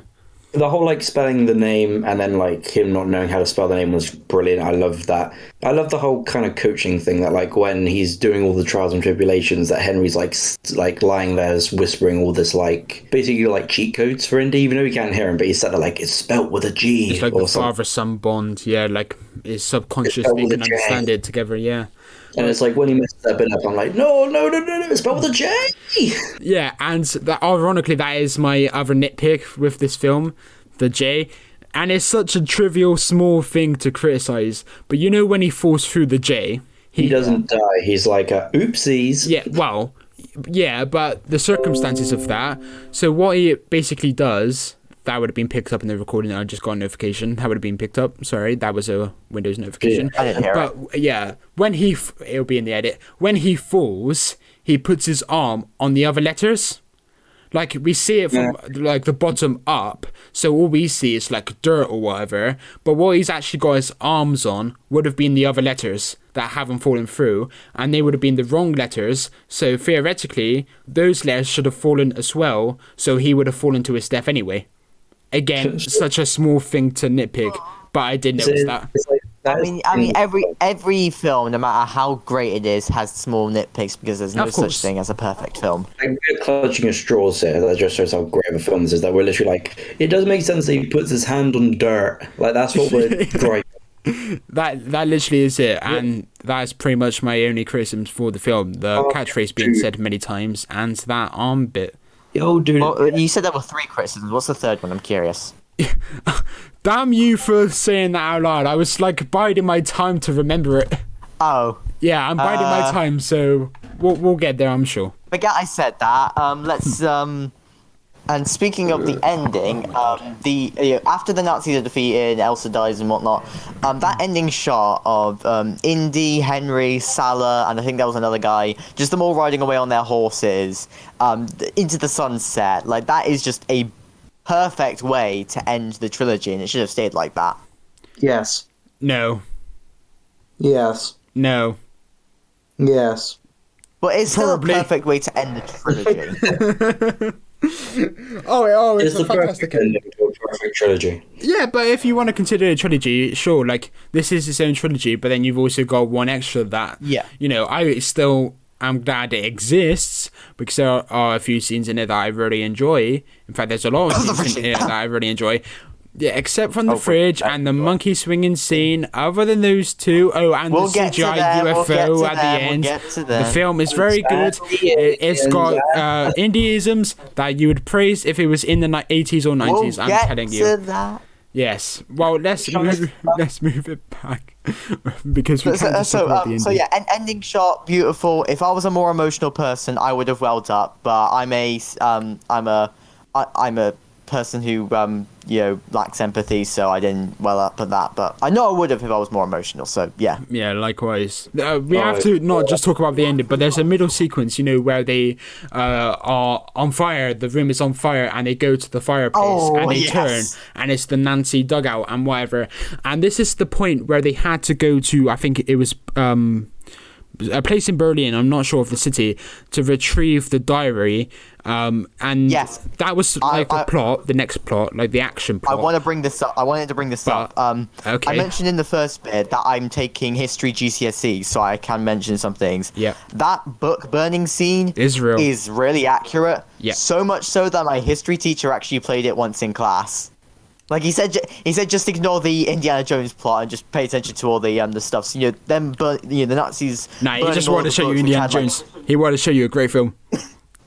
No, I mean I wish so, but yeah, people burning the books which had ideas which didn't agree with the Nazis, and people getting autographs from Hitler, like that actually happened because people looked up to him back then. Obviously, I hope no one looks up to him now, but yeah, it was really accurate. Yeah. I think it was really well made and just really well done. Nice bit of historical accuracy. And I loved, let's talk about the music as well, because I really love the music where Indiana Jones comes face to face with Hitler. It's like a really patriarchal musical theme, and I think it works perfectly. But the point I was trying to make is that the plot is to do with the diary, right? And they have to go to this place, and you'd assume that the action would get to when they actually get to the place that the diary is in, but it doesn't. They randomly come across a Nancy secret base, and then you have the whole 10-minute action scene of the Nancys, chasing him, and I thought, why? The Nazis chasing him. It sounded like you said Nancy's. Oh, it's Nancy from the Moffat two-part in Series 1. That Nancy. Yep. No, the Nazis. Like, you didn't need that action scene, so it went more for spectacle than actual plot, and I do respect that because, it was a fantastic action scene. I mean, for me, I don't think there's a particularly bad action scene in the Holy Trilogy. In the Holy Trilogy. And then I know I said I referred to it as the Holy Trilogy. The reason I called it the Holy Trilogy is because they're all to do with religion. What's the fourth one to do with aliens? Exactly. Is that a bad thing? It stayed that way. Why though? Because fuck aliens. What do you mean fuck it? Well, yeah, fuck aliens. It seems like we all just want to move on to Crystal aliens Skull, so I think we should. It's only a thing in the final 20 minutes. Really? I think we should wrap up with Last Crusade. I think everyone wants to move on to Crystal Skull. The plot is about aliens, but the focus isn't on the aliens until the very end. Let's wrap up Last Crusade, so then we can rant about Crystal Skull. Thank you, Jamie, for saving us. Indiana Jones and the Last Crusade audience interaction. We must do this. What did you just forget we were doing that? I forget about audiences, okay? I lack empathy for people. No, this is when he does the reaction, this is probably you go on your phone and you just wait for like 20 minutes. Yeah, pretty much. I'm just getting letterboxed up. And see what he's tweeting, that's what I normally do. Yeah, I've just got letterboxed up. I'm reading my own reviews. I like my reviews. I like my own reviews too. I like your reviews. I like them all. Some of them, Oh, the ones that I've yes. seen. Multiverse of Mike'ness Anyway. said, it's definitely the weakest, but I don't understand the absolute... Oh no, that's bloody Crystal Skull. Yeah, that's the wrong one. That is definitely Fucking Yeah, say. yeah, I'm that eager to move on that I started reading the audience interaction for that film. No, he says, it's always close between this and Raiders, but this has to be my favourite. River Phoenix as young Indy starts you off brilliantly. Connery and Ford are awesome, and it's genuinely exciting adventure, but with actual emotional depth. Agree with that, Michael, and that's all for Twitter. So, as for the Airboxed, Jamie, Mario Bowser494, give it a... There we go. Joey Ellis gave it a 5-star. Theodore Stokes gave it a... Nice. Andrew gave it a 5. Dan _Z_1 gave it a 5. Harry Member gave it a 4.5. Gib gave it a 4.5. Will Templar gave it a... Fridge. Everyone is so eager. We are going to have arguments about this next film. God damn. Matt Hall, also known as Matt Whelan, gave it a 3.5. Okay. George Papart gave it a 3.5. Who the hell said it? Who Matt the hell Hall. said it? All right, send him to me. I'm coming over. Oh dear God. Okay. Ben gave it a 4.5. 8 Bean Soup gave it a 5. Cole Oakley gave it a 4. Joe Deacon gave it a 5, and Luke gave it a 4. Jamie, guess first. Why not? What is your conclusion and score? All right. I'll just read my letterbox one again. This has to be my favorite of the Indiana Jones movies, easily. Everything about it is amazing, from the action to the suspense to the adventure to freaking Sean Connery as Henry Jones. If you can only watch one Indiana Jones film, you should watch this one, as it is incredible in every way. It's also the most fun film, as there are some genuinely funny moments, especially between Indy and his dad. I love the bond the two have together. Basically, a perfect way to end the trilogy. Now time to watch that weird fanfic, which somehow got adapted into a feature film. Oh wait, was it based on a fanfic? No, I made that up as a joke. Okay, I was gonna say, I was like, was oh like no. it. So what is your score for Oh yeah, 5 stars. 5 stars. 5 stars, lovely stuff. I'll go next. Theo, you can do the honours of finishing this one up before we move on to arguments. All I said was movies don't get much better than this, and I gave it a 5-star. And towards the end of the film, I was thinking I would give this an 11 out of 10 if I could. It's so fantastic. The Last Crusade is quite easiest. Yeah, fuck it. Easiest, the best of all the Indiana Jones film, which is quite a high bar to. I'm fucking failing here. We sound like a drunken podcast, like 60-year-olds just reconvening to review their favourite movies. It's a high bar to jump over, and somehow it does it. That sneaky son of a bitch of a film. I give it a 5 out of 5. I wonder what the average is. Crystal Skull! Kingdom of the Crystal But hang on. freaking Skull. But Jamie, Theo, whoever wants to go, Crystal Skull, go. The fridge scene. I want to talk about the fridge scene because It was I lead just wanna lined. talk about the- That No, that would make things worse. Fucking air. Lead line would make it worse than if it was properly lined. Fucking flu. Radiation gonna kill him. Broken bones is gonna kill that Yeah, I man. know. And like, if he just Oh, went forward, Have any of you seen? if he went into the door, the have door any would of have you seen opened. have any of you guys seen the film When the Wind Blows? I have not. Basically, it's an animated film. It's by the same people who did The Snowman. It's an animated film which was made during like the 80s about like a nuclear apocalypse, and it was obviously made during the height of the Cold War and whatnot and stuff. It is quite dark and everything, and it had like bits about radiation sickness. So basically, when I was watching the fridge scene, that was all I could think of, and it brought back flashbacks because that film scarred me. But honestly, the fridge scene is one of the most ridiculous scenes in film. Nothing about it makes sense. Yeah, I absolutely love it for ironic reasons. Oh, I love it as well, but it's like you put Indiana Jones in this bizarre situation and you think, oh crap, how are we going to get him out of this? He's in a town isolated. How is he possibly going to escape? Is there going to be a helicopter close by for no reason? No, let's chuck him in a fridge because he's in the surroundings, and it's just dumb. Like, the bomb is so explosive and the fridge goes bloody flying. If he did survive the fridge, which is highly unlikely, he would have most definitely died from the amount of radioactive fallout. Like, I know they had like a Geiger counter all over him and he was fine, but that is just That man would ridiculous. have burned. that he was fine from the radiation. I love the little moment Although- where they're, brushing him and they go a little bit too low and then he grabs the brush and then it just puts it back to his chest. That was hilarious.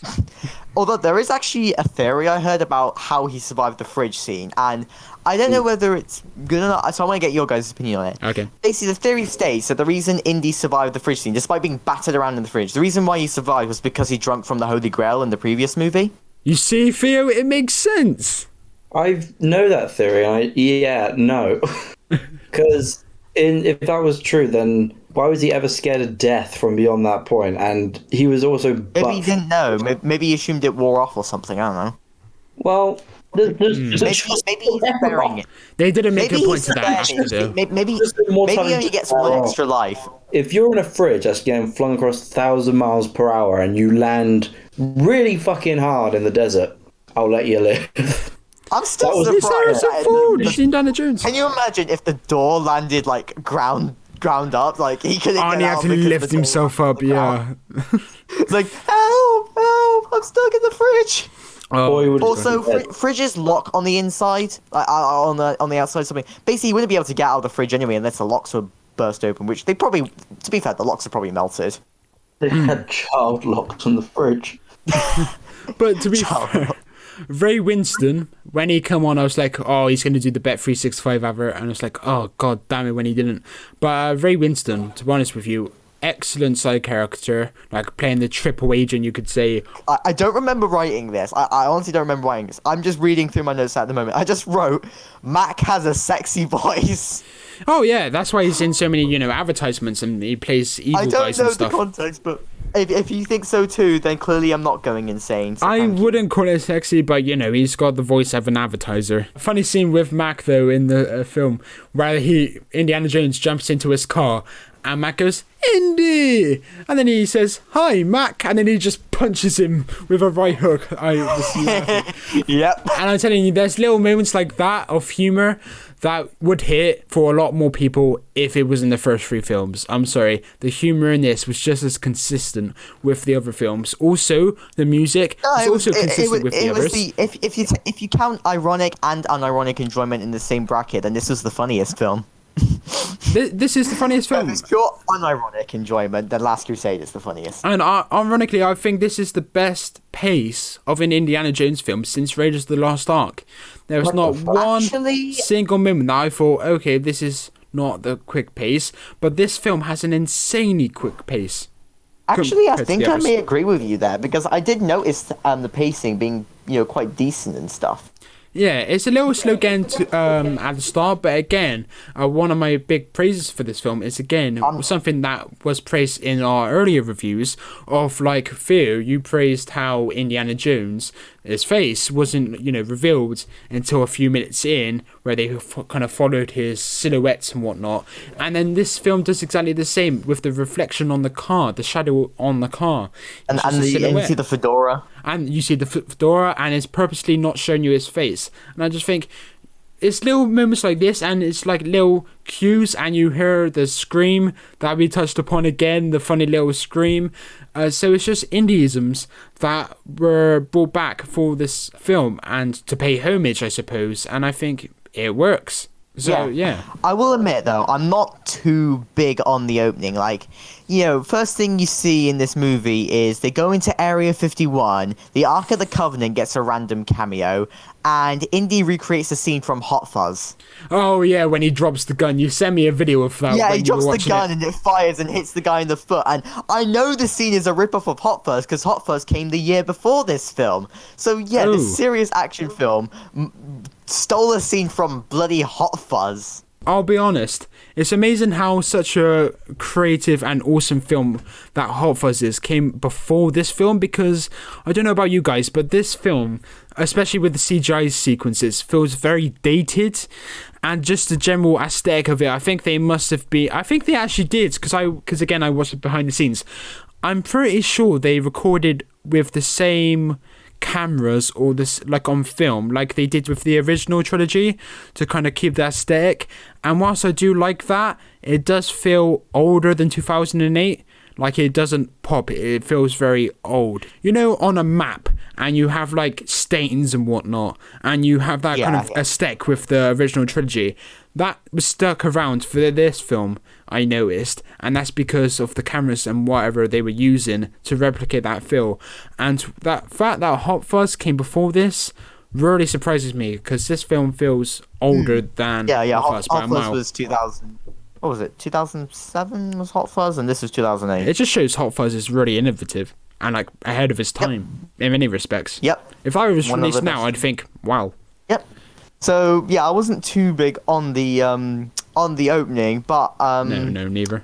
But to be honest, I was actually really enjoying the film. Like, after the stupid fridge scene, I did actually start to get into the film quite a bit, and did start unironically enjoying it quite a bit. And one of my positives with the film is the characters. I really like all the characters. I'll mention now Mutt, or Henry Jones III, or whatever you want to call him. I'm just going to call him Mutt because it's easy to say. I thought he was a likable character, and just he's a likable and quite a fun character and stuff. First thing you see of him, he's riding around on a motorbike, riding around the university and stuff. It's like usual Indiana Jones charm to it, riding around the university, and I just really like him.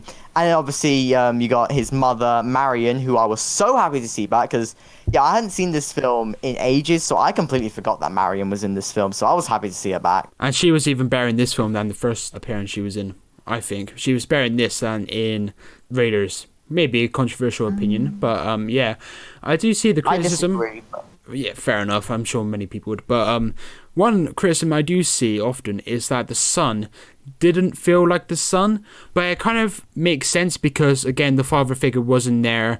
The father figure had different beliefs about school than the son, so it kind of makes sense that they're kind of two different people. Oh, I love the bit where, Indy's there, like, if school isn't for you, then that's fine. And then when he turns out it's his son, it's like, why did you quit school? Yeah, they're bantering about the school. So that was another little funny moment. But again, that's one of my rebuttals to that criticism. But the other is that he's a bit arrogant. And I think at the start of Last Crusade, we saw young Indy, who was also a bit arrogant. He was a bit too, not up himself, but, he had that self-belief. He had that swagger. And I think, I can't remember the son's name, but whoever he is, he had that same kind of swagger about him. And of course, he was an archaeologist, but I think that's paralleled really well with the library scene that you touched upon, where he says, if you want to be an archaeologist, you've got to get out of the library. And that kind of talks about the not the old-fashioned views, but, like back in the day when our relatives didn't have social media, they didn't have computers, they actually had to go outside to socialize and whatever. If you really want to experience something, go outside. And I think that is a great parallel with the relationship between the father and the son. And again, that's established later when they have their bonding scenes and it's revealed that he's the dad and whatever, and you have to see the fallout of that, and then you have that as a nice little parallel to sync it all back together. Okay. That was a long tangent. That was quite a... But it's still good. I hope people understand what I was on about there. Putting aside the actor, of course, Theo, what did you think of Matt or Henry Jones III? I don't know, he was just really there. I didn't really care for him at all. Like, fair enough. He had like quirky moments, and I was gonna say I quite like the aesthetic that this film has, of like it being set obviously a lot later in like this 50s, 60s, isn't it? Like it's 60s. I'm glad they didn't keep it to the 1930s. That really wouldn't have made sense with Harrison Ford's age. Exactly. Like the aesthetic of Matt, like I like who looks like a proper greaser. You kind of get what you need to know about his character just from what he looks like. But other than that, he's just kind of like there for most of it. I didn't really care whenever he was in danger. I was just kind of like, this character exists. Yeah, fair enough. But we can't not talk about this guy in terms of side characters. Goddamn John Hurt.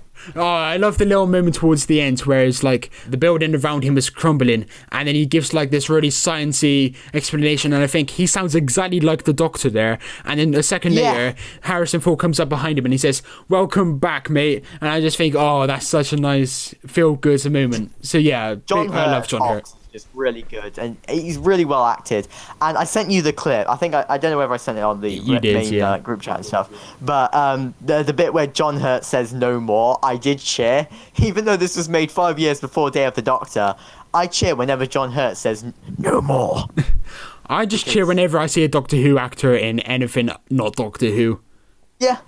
That's what being a Doctor Who fan. Indiana Jones. Sorry? Is John Hurt the only Doctor actor in Indiana Jones? No, I think that would have been it. John Hurt. Yeah. So yeah, what do you guys think of John Hurt? His character of Ox, not obviously he's a legend in the acting place.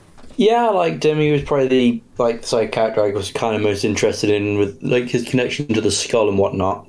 And I quite liked how he was the only one who kind of knew who was going on, like what was going on, but he couldn't express it easily. Like when the ants were coming to get him and stuff, like he was like, "Oh yeah, I know the skull will protect us," but he can't express that. He's just like plunk on the floor.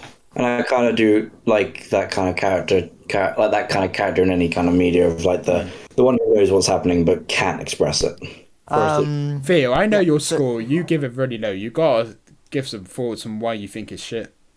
Well, I was letting you guys suck it off before I started ruining it for you. Okay, yeah, I think we know the main reason, and we'll get to that a little bit. We'll save the best for last. So let's just talk about one more character. You know, the last major character who I kind of want to mention. Spalko.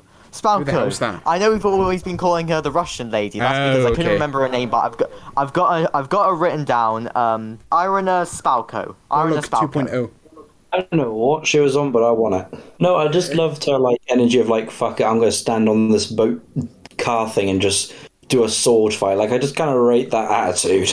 She was a terrible scene. I think she was fun. Like she was fun to watch, but I don't think she's like a very good character. No. She's not good. I just rate the energy. She's just a communist lady. And that's basically it.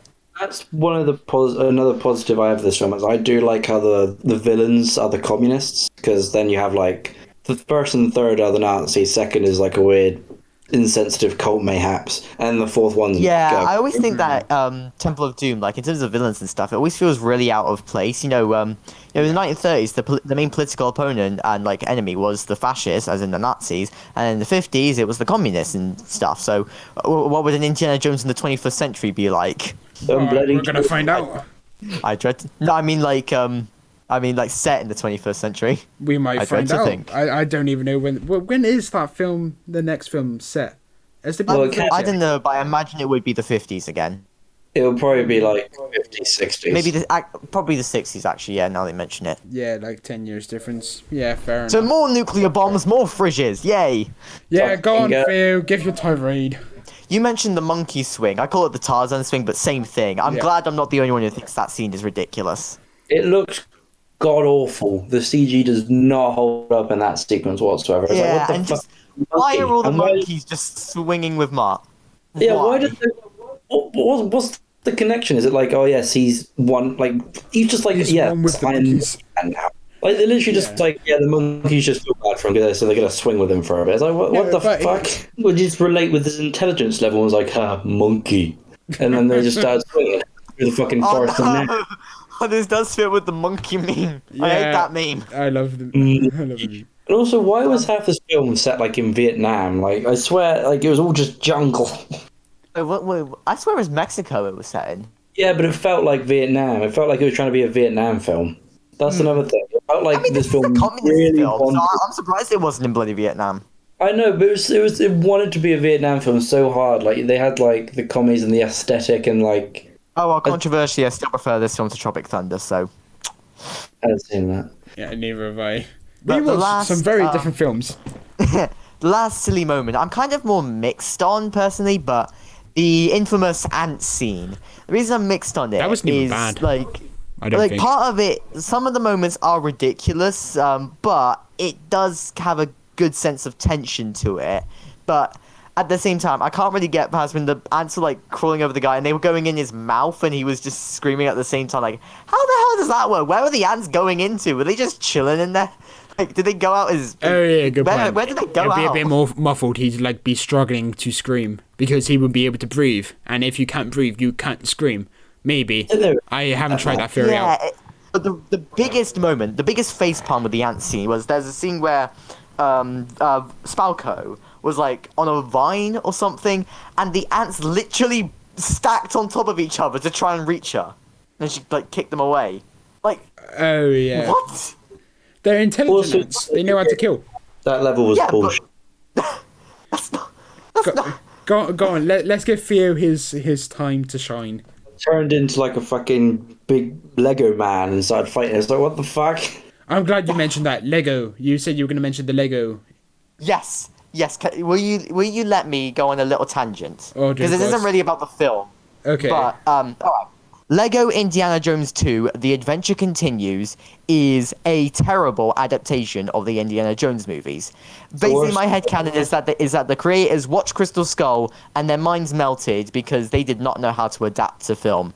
So basically, for some reason, like the first game is a certified bop. I think we can agree on that. But the second game, every single movie ends with this great big supernatural boss monster thingy, and it just doesn't make sense. Like, seriously, here's a little question. Guess what was in the Ark of the Covenant guess what was in the Ark of the Covenant at the end of the Raiders segment? Go on, guess. The stick. Well, I played the game, so I'll let Will do this. You know, It wasn't the the scene stick. in Top Gear, the Jerusalem special, where they go to Jerusalem and they uncover the baby Jesus, and it's the stick. That's my guess. I have no other educated opinion. It wasn't.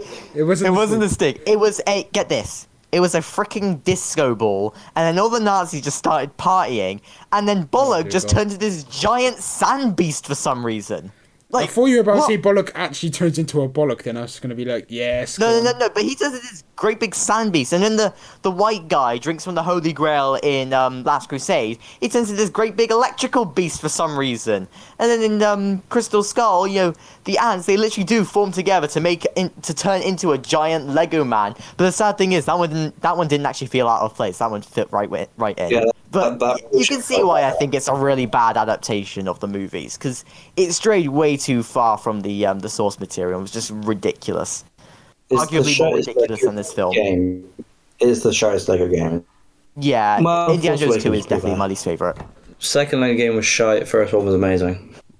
Yep, basically what I said. That was a good tangent. About it. Talk about the damn aliens. What the fuck?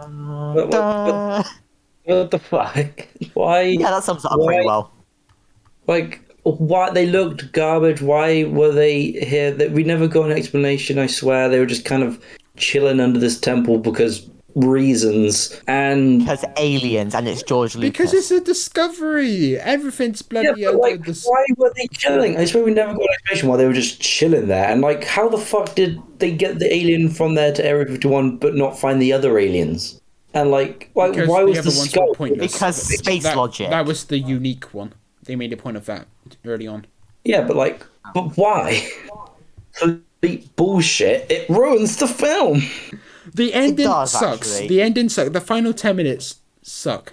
The rest of the film Oh god, is an I was Because the film's ending. I was screaming throughout the ending because I was home alone, self-isolating. I was home alone watching it on the computer, and I was literally screaming at it. Like, seriously, when the UFO came in, I that literally was the screamed, worst. "Oh, fuck off!" The Fuck off. UFO sequence CGI is absolutely awful.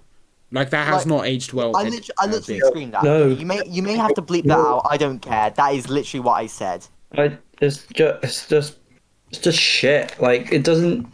Like, this film gets Indy's story right, I feel like this film ends with him getting married to Marion and like him like coming back together with his family, which follows the like narrative that I've been talking about throughout all the rest of the films. But then they're like aliens instead of it being some religious thing, which I get. Maybe they didn't want to be like create another Temple of Doom and be controversial. Although they had those people with the little blow dart things, which fuck it, we'll just not talk about them. And then let's talk about that. That was a fantastic scene. You know the scene, Jamie, where the blow dart people are come out from the walls. Yeah, I remember. That's the letterbox. That was yeah. so well directed. It made. What do you mean it didn't make sense? But it made no sense. They They're were- literally just they like, were- oh yeah, these guys are here now. You know the scene at the end of Last Crusade that we were praising about 20 minutes ago or a half hour ago about the guy protecting the artifacts, and I think there's a scene in Temple of Doom or Raiders of the Lost Ark where a culture are protecting this one thing. That's exactly the same with the Yeah, blue that's Temple of people. Doom. That's my interpretation. They're protecting that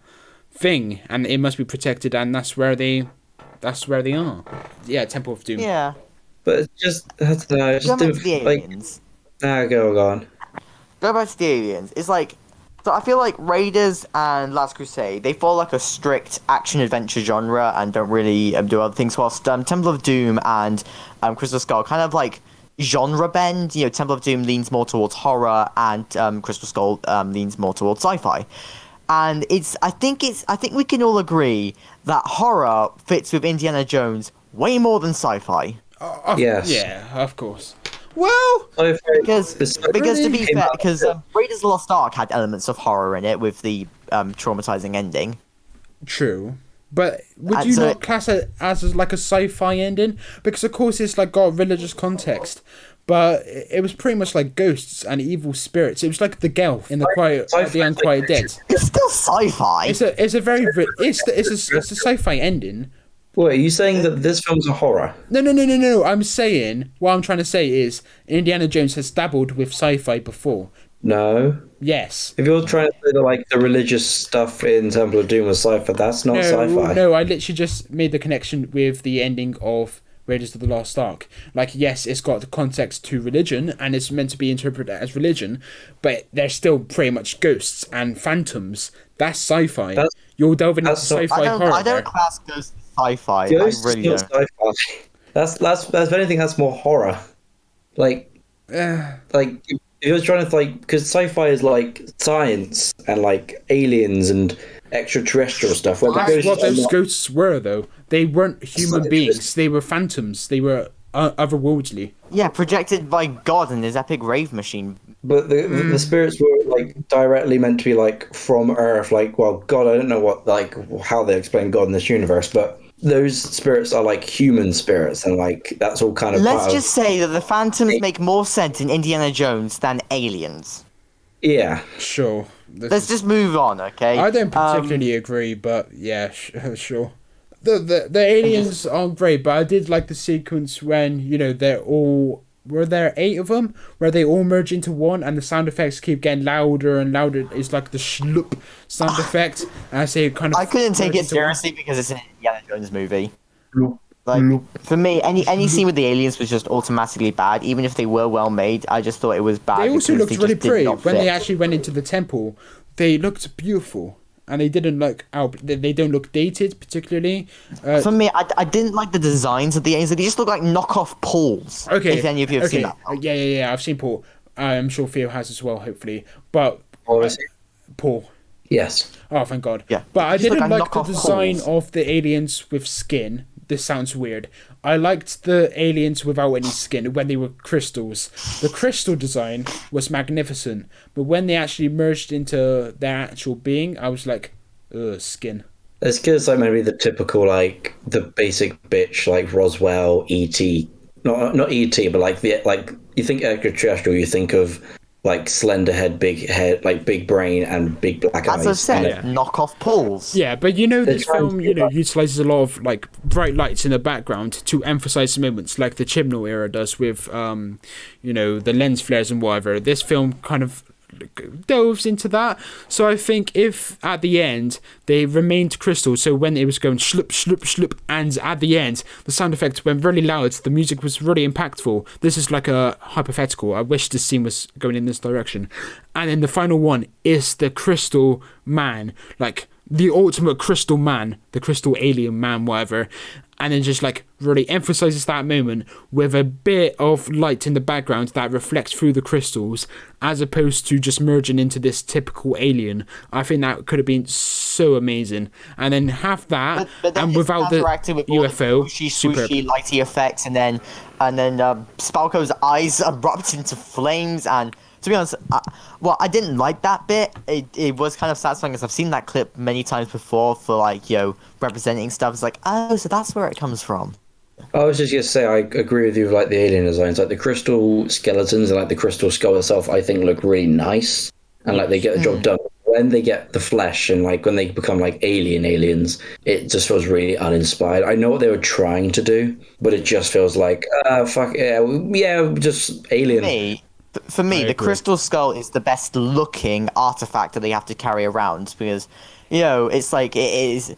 To be fair, there isn't really much of a competition because the comparison is like a cross, a glowy rock, Yeah. and They're still iconic though, just for being so basic. and a medallion. You see. Yeah. The crystal skull is awesome though because of the sound effects. The constant, when it's actually in shot.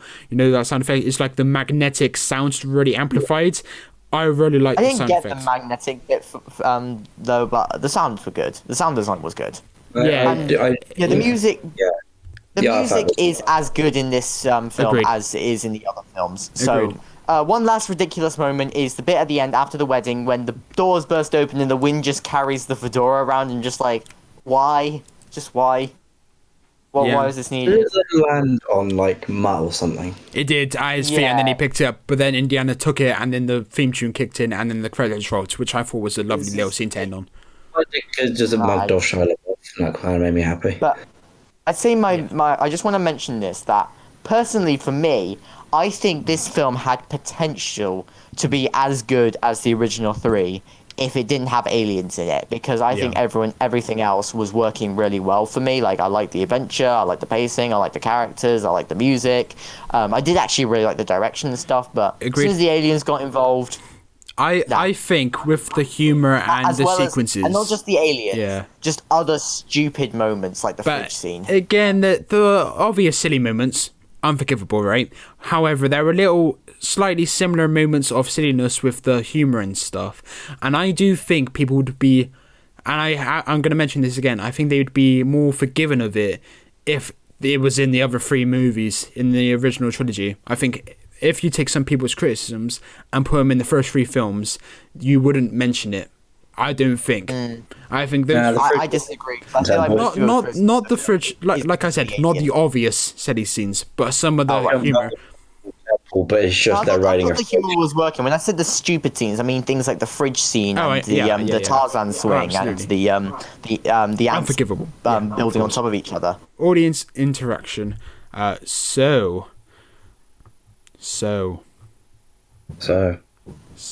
Hopefully it's not just Mike this time. It is just Mike. It's definitely the weakest, but I don't really understand the absolute... why does he do these very vocabularic words? Vitriolic. Absolute vitriolic hate it gets. I saw it at the cinema... Isn't it vitriolic? That, probably, yeah. I saw it at the cinema and it was still fun enough ride. There's some good performances outside the leads too, which we all kind of agreed on. And the sci-fi angle was intriguing, even though it was handled badly. And then he had a go at me for calling it a reboot. Yeah, whatever. As for Letterboxd, Mario Bowser494 was given it a... Aliens! George Ellis gave it a 3. Theodore Stills gave it a... Tarzan swing! Swing! I like your approach with this one. Something else. Yeah, Andrew gave it a 4-star. You better do it quick. Harry Membry gave it a 2-star. I love Andrew for giving it a 4-star. Well done, Andrew. Will Templar gave it a... I can't think of anything else. Ants!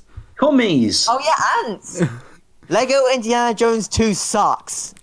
Right, that is the sound effect alternative for me. Nice. George Papa gave it a 2-star. Matt Hall gave it a 2.5. Roman Wallace gave it a 2. Ben gave it a 1. Eat Bean Soup gave it a 2.5. Cole Oakley gave it a 1.5. Joe Deacon gave it a 2. And Luke gave it a 2. So yeah, a lot of 2s, a lot of 2.5s.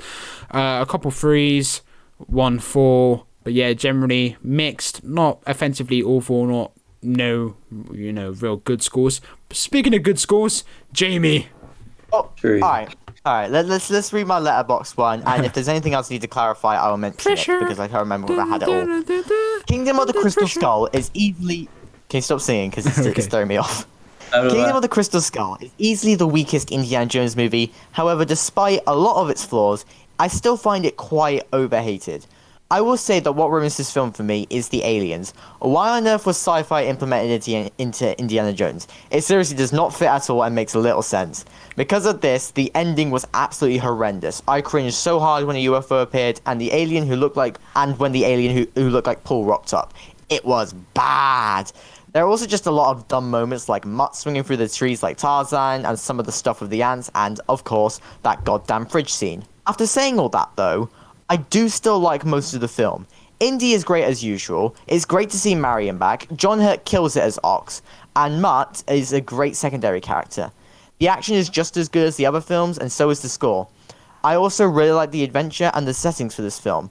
So overall, if this film didn't have the aliens or the fridge scene, then it probably would be as good as the original 3. Still, it's decent, but I did knock off half a point purely for the ending. So I'm going to give it, you probably call it generous, but I did still have an enjoyable time, and it wasn't boring at all, so I'm giving it 3.5 stars. Man wrote a thesis for a conclusion. Jesus wept. Had a lot to talk about. I love how you kind of delivered that. That was very professional. I like that. As for me, I'll let Theo go last again.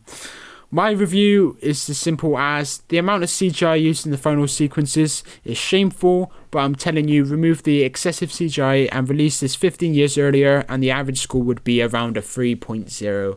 And that's my conclusion. And I give it. What do you expect? It's George Lucas. Of course, he's obsessed with CGI. True. I give it a 2.5. So yes. I really thought you'd rate it similar to me because you seem to like enjoy it quite a bit.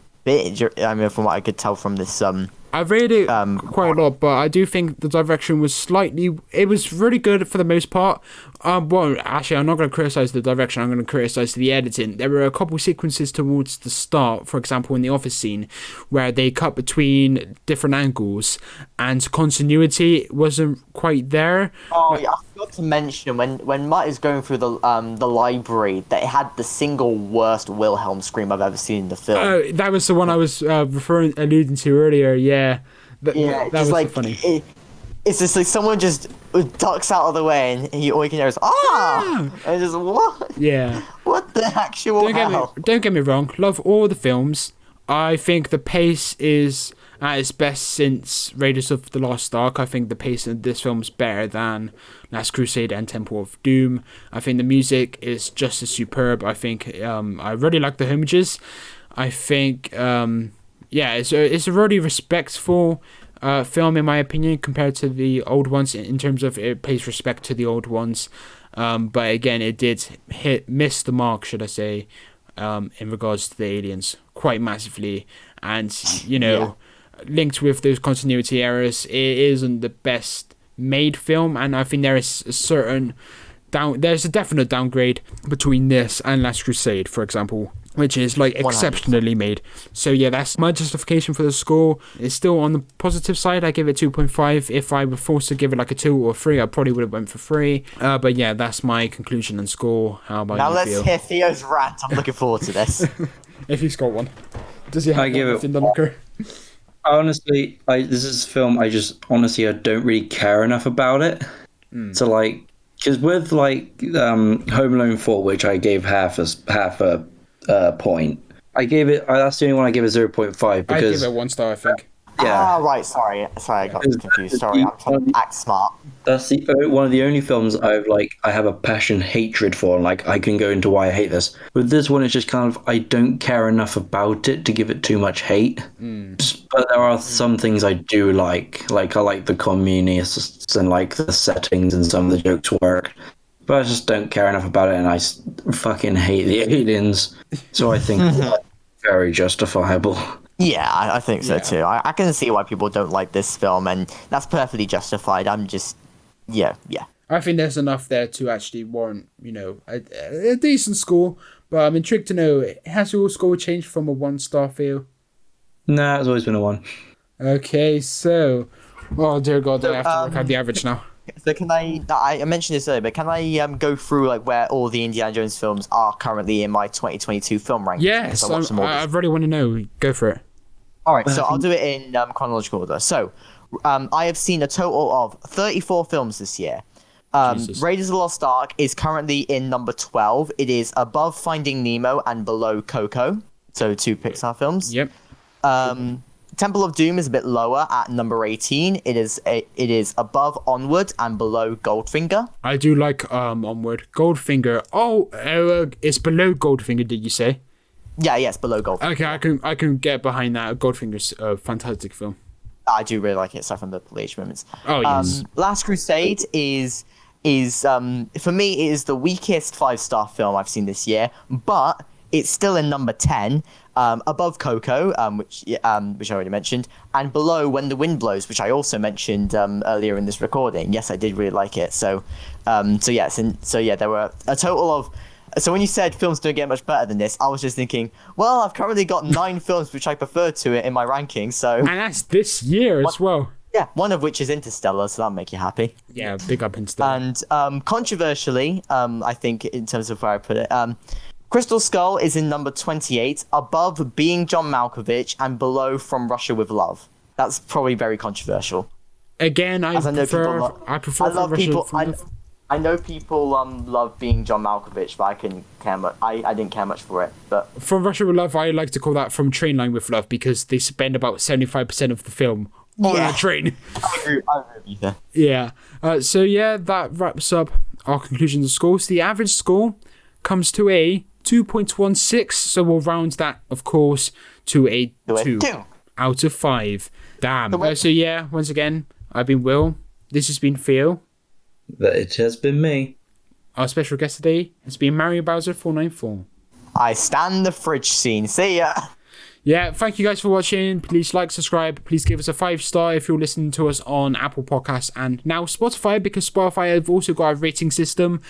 We have loads of 5 stars and like 1 4-star now on Apple. So if you're that one, who did the 4-star? Give us a damn 5-star. Okay, that wraps up today's episode. Thank you guys for watching. Goodbye. Bye. Bye. Oh, now we can go on. Goodbye.